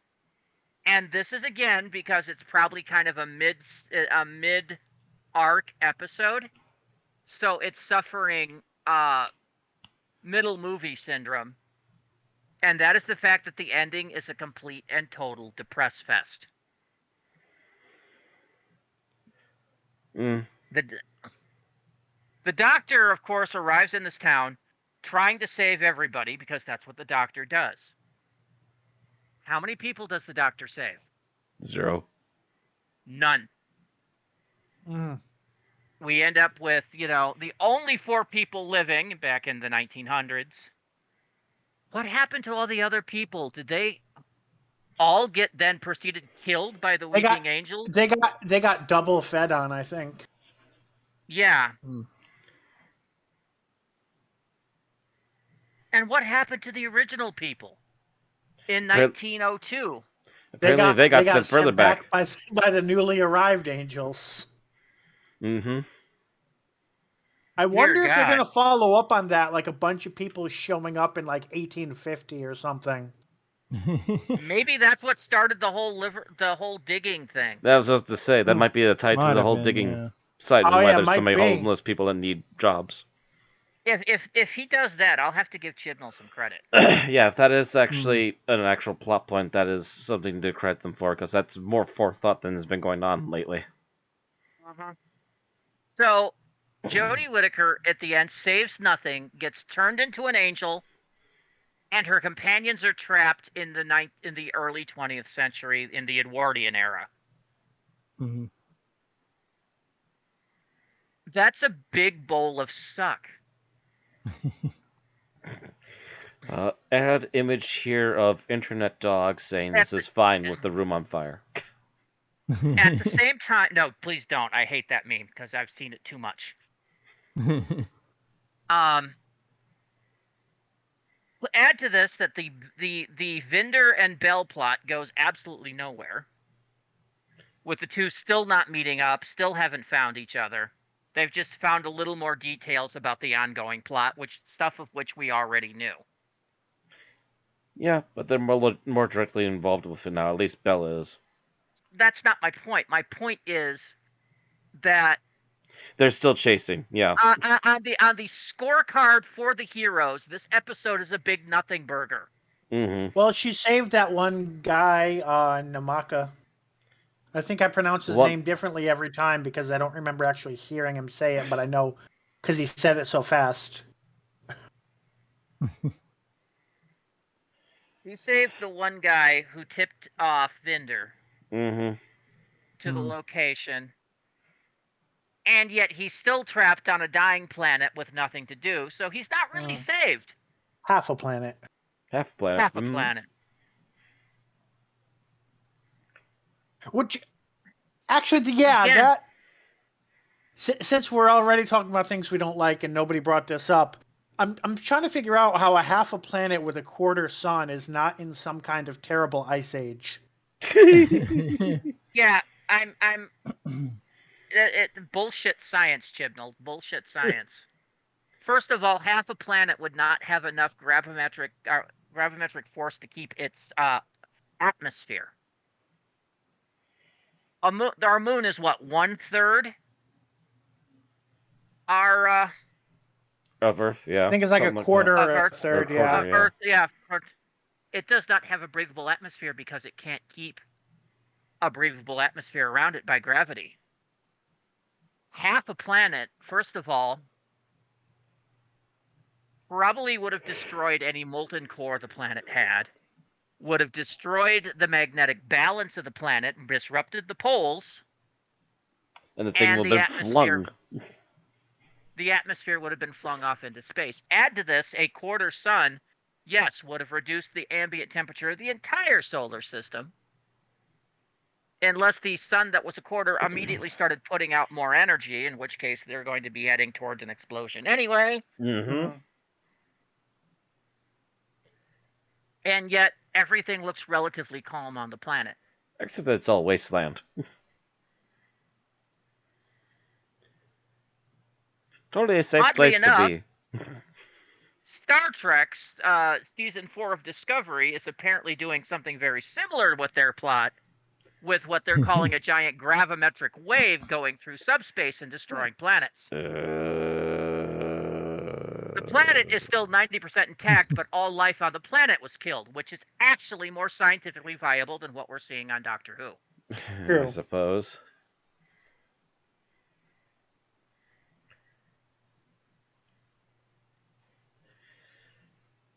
But yes, I did see that in Discovery and went, oh shit, it's the FLUX! Really does kind of feel like they're borrowing ideas a lot lately for that show. It was considering when they were coming out and when they were filmed and stuff. I suppose, yeah, they're relatively same time. They might not have known. Yep. Yeah.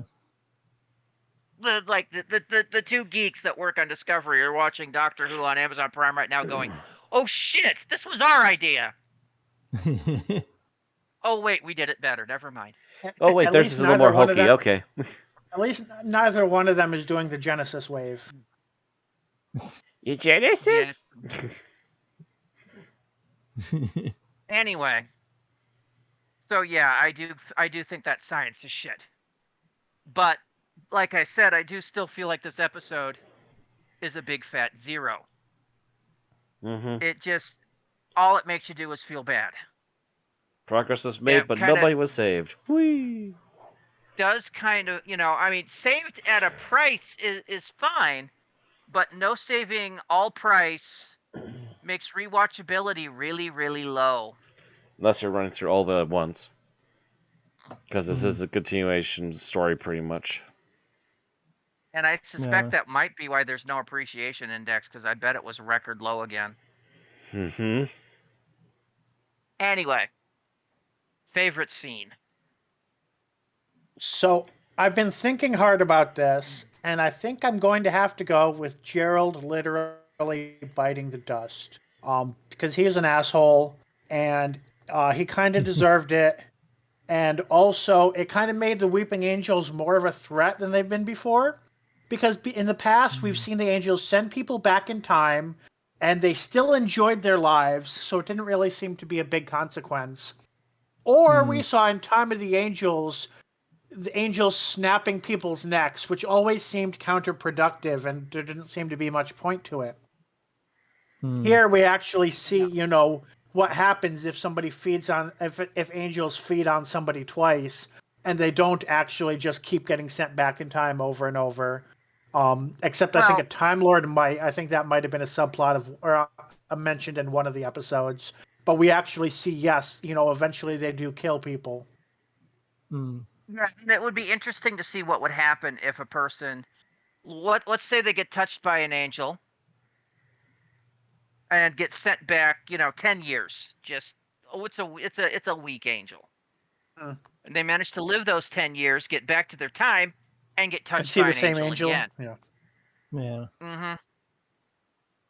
Would that actually kill them, or now that they've made up the balance, would it send them back in time again? That is a good question, because even that was something I was kind of wondering too. Old Peggy / Mrs. Haywood, like the angels never approach her or touch her or any way. Like, we don't know, if she kind of built up her energy again, or what would happen there.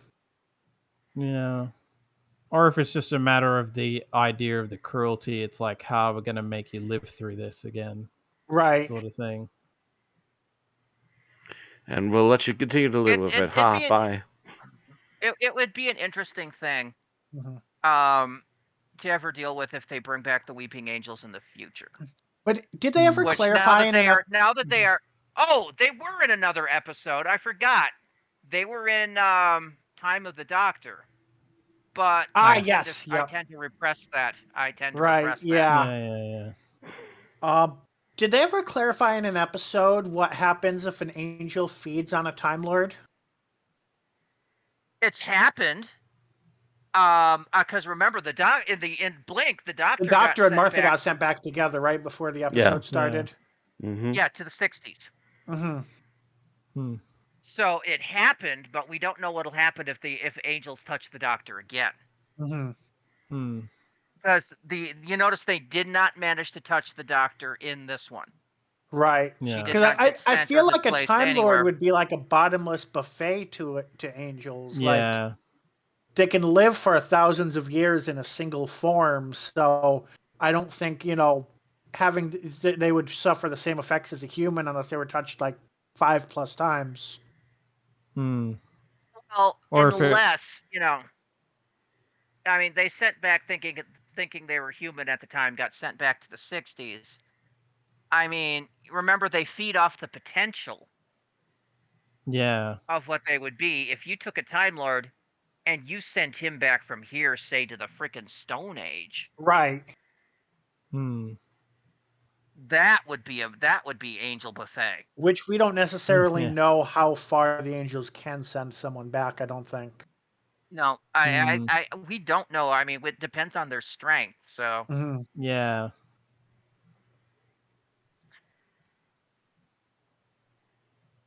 I would think an angel that feasted on a Time Lord would be freaking powerful. So Alex is next up. Yes. So we're in favorite scenes. Yes. I think. God. You know what? I'm gonna go with Professor Jericho being taunted by the angel through the TV. Just because it was. I actually thought that was a damn good scene myself.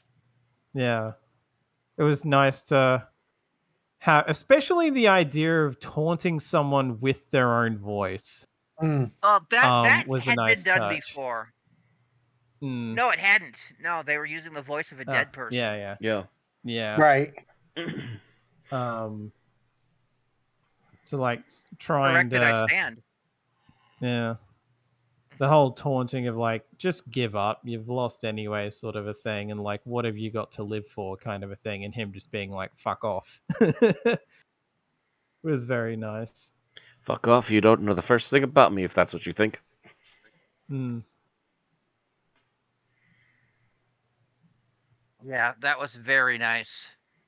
I love that, especially the end where the angel starts projecting itself through the TV and he just hits it with a frickin' pipe or something, wasn't it? I think it was a cricket bat. It didn't look like a cricket bat. I know what cricket bats looked like, and that didn't look like one. Maybe I didn't see it close enough, but I thought it was too circular. I know in a scene or two later, there was a sledgehammer the Doctor used. I don't know if that's what he used or not. No, it didn't look like it had a head. I just thought I didn't it was quite catch what he hit it with, but he just grabbed something off to the side, smack.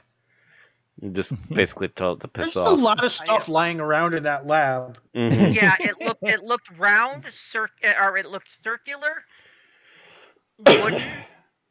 I will give you that it looked wooden, but it was closer to what looked like a chair leg or something than or a table leg than a cricket bat. I will go and rewatch after this. I think I just kind of automatically categorized it as a baseball bat without stopping to think of how likely that actually would have been. So a chair leg would be around the same shape. Yeah. But yeah, I found that to be a display of courage by someone that we didn't see have a lot of it before. So I liked that scene myself. You picked mine. I have to figure out a new one. But while that's going on, Matt. Favorite scene?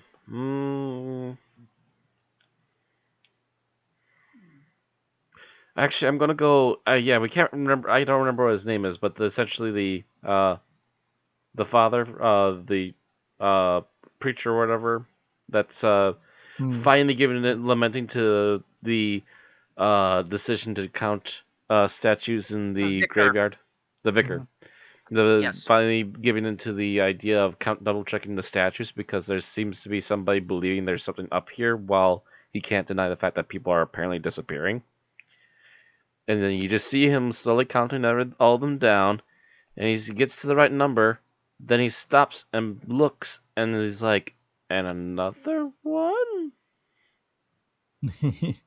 And you just see the slow pull out as you finally see the angel shape, and it's like, "Oh, someone got noticed."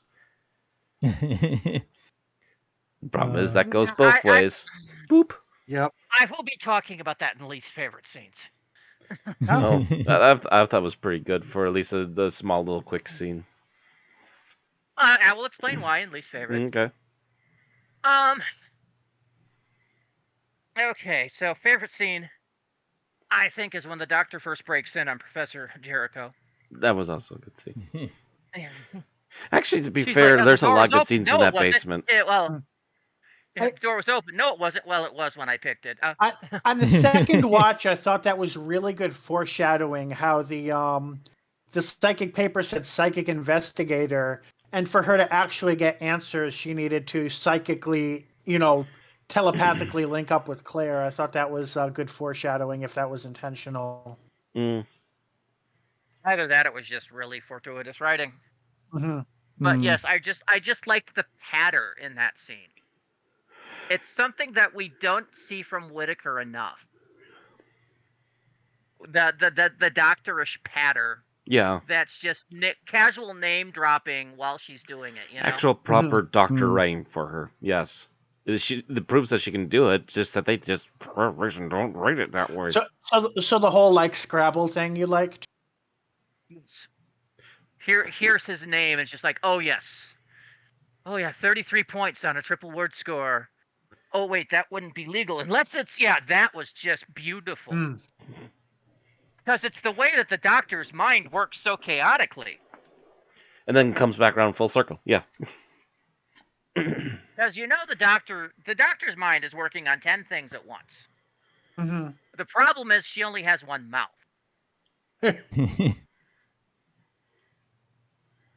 So sometimes it comes out. It's whatever the mouth is focused on at the moment. Yeah.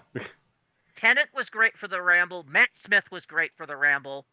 Capaldi wasn't as rambly, but he made up for it in other ways. Mm-hmm. One of his brains was dedicated to communicating with his eyebrows. Right. The intensity of the eyebrows must be communicated at all times. I mean, at the same time, Capaldi had some freaking excellent lines. Mm-hmm. That was why I actually started watching some of the Capaldi stuff earlier. The Death in Heaven scene, the "I am an idiot" scene at the very end, and I was trying to remember what that quote was, so I just watched the damn episode, and I'm like, that was a really good speech. And he gets plenty of them, in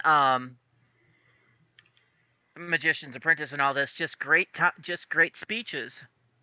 And he had great epic ones all the way up to his final episodes. Although I will say, I didn't mention this earlier when I said I was watching it, I didn't really appreciate, I think at the time, and I appreciate it now, the Doctor and Santa Claus each dismissing the other as a mythological character. Just both of them look at each other. Nah. Yeah. So, where are we at? I just Favorites. did my favorite. I think was that your? Yeah. Yeah. So that was your favorite. No, it was my favorite scene. We're up to least favorite scenes. Mm-hmm. So yeah, least favorite. So Yeah. Bill. And I've been trying to settle on one, and I'm going to have to pick one that I have a nitpick about rather than an actual dislike.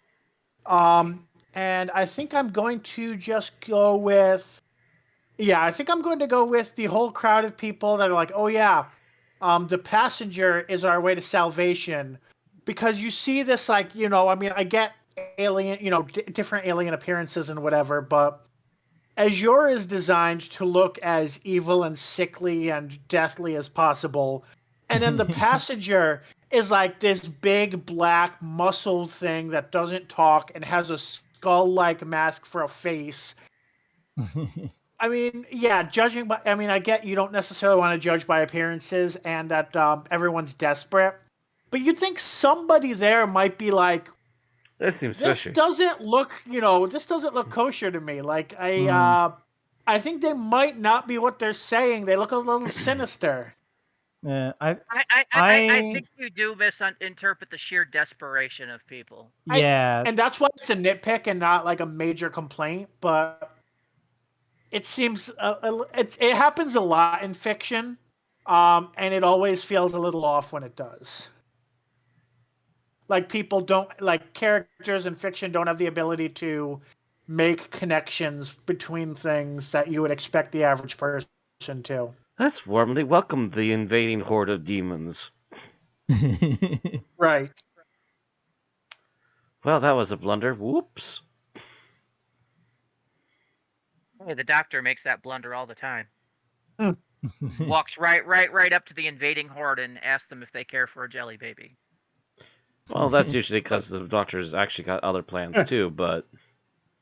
That's to get information. Oh, you're going to capture me. Wonderful. Take me to your leader. Get back or I'll kill him with this jelly baby. Alright, so... Alex, your least favorite scene.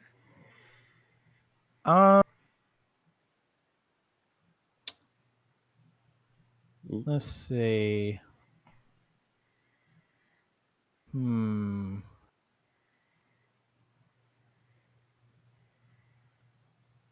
It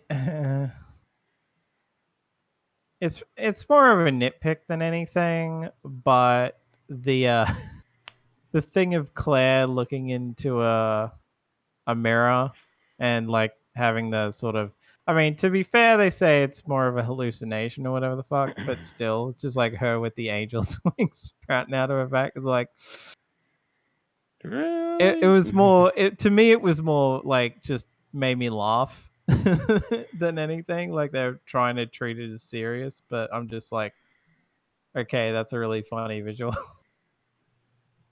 She's very wobbly, especially because I think that's just it. Well, like when she moved, they like kind of wobbled a bit, and it's like it's just like, you're trying to make it serious, but I just can't help but laugh. All right, I've got really nothing to add to that. Matt? Least favorite scene.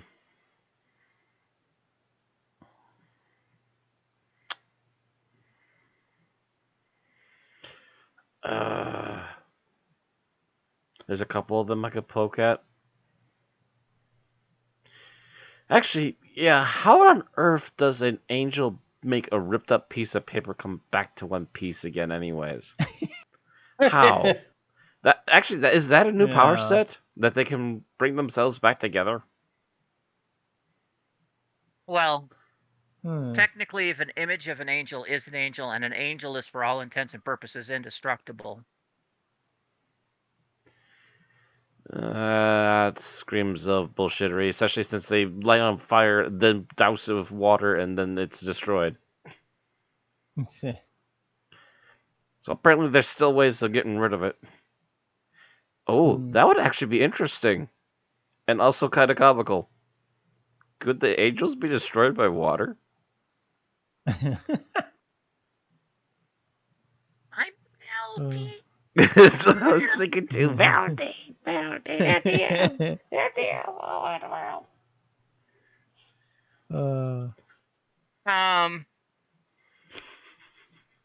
Yeah, it's silly, and the fact that lighting a fire made it even sillier. All right. So now we get to what I was going to say earlier Mm. with that scene where she sends him off to count the gravestones. Is the fact that this person who had been, sending letters to everybody telling them to leave town, go away, there's danger, whatever, sends him in there knowing he's going to have the inevitable confrontation with a weeping angel. She basically sends him to his death. That's why I didn't like that scene. It seemed to be a very callous thing for her to do. To be fair, he could have easily ran too, but instead he needed to poke around more. Yeah, he freaking touched it, which of course immediately triggers its power. Yeah. But still, that was just like... The moment he saw that, he should have been going, "Oh, hell no." Well, And then he's quietly booking it. Nobody in the village knew what the weeping angels were. Mhm. As far as he knew, it was some kids put up some kind of, ceramic or plastic statue. Well, this was 67. It would have been ceramic. So I must admit, in the same thing, I would have done the same thing. Poked it. How solid is it? Unfortunately, the fact that it's a killer alien from outer space doesn't really appear to the 1967 mind. On one hand, I would say, she didn't have another way to convince him other than to tell him to count. On the other hand, she also apparently stood there watching him get zapped. So I think at that point, she was just like, this guy's an asshole. He's in my way. Like, I think she may have learned the wrong lessons, or maybe it wasn't genetic because, she shows the same amount of remorse for that as she does when her great uncle gets killed. So. The vicar didn't seem like that much of an asshole. So I mean, I know I saw one review of this where someone went on a bit of a rant that, like, yeah, fair enough, the old man was a shitty person, but like the great grandmother or whatever seemed okay and She was like seemed giving okay, him and she shit. was even giving him some lip. Yeah. And then the first thing she does is touch the angel of her own free will. Yeah. But I think it was more like that oh my god, Penny's only reaction or whatever her name is, Peggy, sorry. That her only reaction is, well, he's dead, whatever, but no reaction for her death. Yeah. I don't think we actually know her relationship, whether she was related to him or like she was part of the household staff or whatever. Like at one point, he's like, "What right do you have to talk to me?" No, which made me think she was staff. He's her great uncle. No, the lady that was with him. They were married. Jean. They said a couple times. Yeah. Oh, okay. Because at one point he does ask her like, "What right do you have to speak to me?" Which you normally because wouldn't he's say being to your wife. dick. Yeah, and she says a very lippy response that was meant that she's been in a dry marriage for 40 years. Yeah. Like it's something I could also see, like, the head of the household staff saying. So that's kind of what from that scene I took to be their relationship. Not that somebody would say and keep their job. If you worked for someone for 40 years, sometimes you earn the right to have a little lip. In Edwardian England? Oh, fuck nope. no. Not in those times, Bill. No. That would get you dismissed, I mean, as a matter of just general purpose. Yeah, that would be instantly, you're gone. Bye. Don't need it. Don't need it. I want to go over here now, get killed by an angel. Whee! In Edwardian time, that was a wife lipping off to the husband who's being an asshole. Yeah.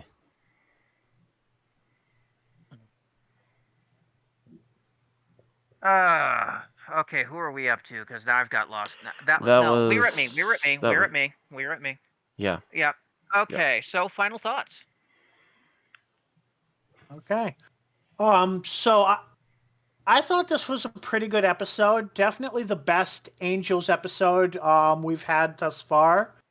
Granted, we may not like some of the things that have happened in Angels episodes in the past, but I think given the fact that we can't just pretend past episodes were never written, it's it's faithful to them and it's pretty good. I don't really share the feeling toward this sort of story that Randy does about the ending and such, especially if since knowing that more things are to come. But altogether, I found this to be a really creative, really interesting episode. Uh, and yeah, kind of it left me definitely excited to see what's going to happen next. All right. Alex? Um, yeah, like I really like this one. Again, it's like it's one of those things where like the angels are taken as a legit threat and win, that I'm like, you know what? I'll take it, because um it's just so like, and I think that like the setting helped as well, because like normally I mean, I guess we've seen them in like the 20s or whatever, but still, like seeing the 50s or whatever it fucking was. But like, we've seen them in that, seeing them like take out this entire village, this little village and fuck knows where, is just like really interesting to watch. And it's basically like, if you got if there wasn't like the series plot stuff going on at the same time, uh it would essentially make for like a decent short, like horror short, essentially, like, or at least I guess a short movie anyway. um yeah, it's like it's really interesting. Like there is the odd iffy thing here and there, um but generally I definitely feel this is one of the stronger episodes of this particular series.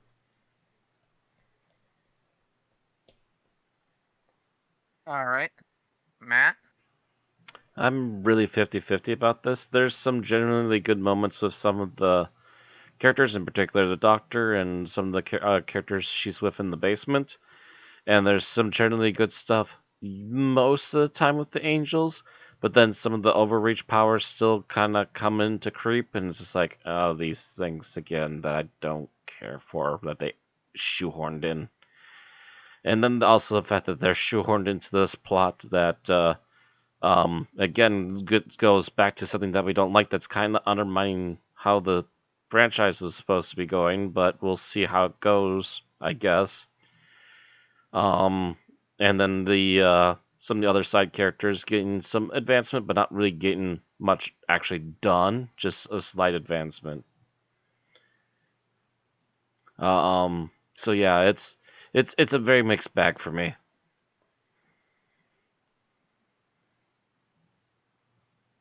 All That's right. about it. So, my thoughts on this are of a couple things. First of all, I really do like the way the writing is going. If Chibnall had been writing like this since the beginning instead of just this season, we would not be talking about this last 3 seasons in such horrible terms. Um, the writing is very snappy. The patter is well done. Characterizations are better, although I do think that Yas is once again getting the short end of the stick. Yaz and And Dan have Dan had is a no bit too. Yaz and Dan have had no actual updates on their characters since episode 1 of this season. At the same time, I do feel this episode is a bit of a depress fest. It reminds me a bit of The Empire Strikes Back, but more so. Mm-hmm. At the least at the end of The Empire Strikes Back, you had a shard of hope in that some of the group escaped on the Millennium Falcon. Here, this is a pretty damn hopeless situation. You got one group trapped, another group sweeping Angel, and the other group heading to their inevitable doom. Oh, God. I know hopefully it'll pull out of it in the last two, but just by itself, This one's just kind of the really downer version that you watch. It's like, I don't know if I can continue watching this. But we'll see. Without it being attached to the overarching plot line and the ending, up till that point, this had been a good suspenseful episode. I will say that. I was really liking what I was seeing until we hit overarching plot line. And I maybe it's guess we'll stubbed its see toe. how it comes out. We'll see how it comes out. And I guess that's how we're ending on this note, as we cannot rate this. Mm-hmm. It's going to be So, very Bill, interesting to rate this season for sure. yes, it will. I may But have to re-binge watch stuff before episode 6. right. Mm. But yes, if you're listening to this episode recorded, please leave your comments. Let us know how you think Flux is going so far. And of course, if you're on YouTube, don't forget to subscribe and ring the bell to get our exports each week. Or follow us on Twitch to get our streams every Tuesday night.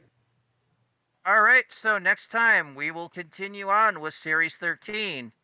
It's Episode 5, Survivors of the Flux, written by Chris Chibnall, and starring Jodie Whittaker as the Doctor, Mandeep Gill as Yaz, John Bishop as Dan Lewis, with Jacob Anderson as Vinder, and Thaddeus Grab as Bell. See you next week. See you next time. And then I have a guess. good Thanksgiving if you celebrate. See you all then.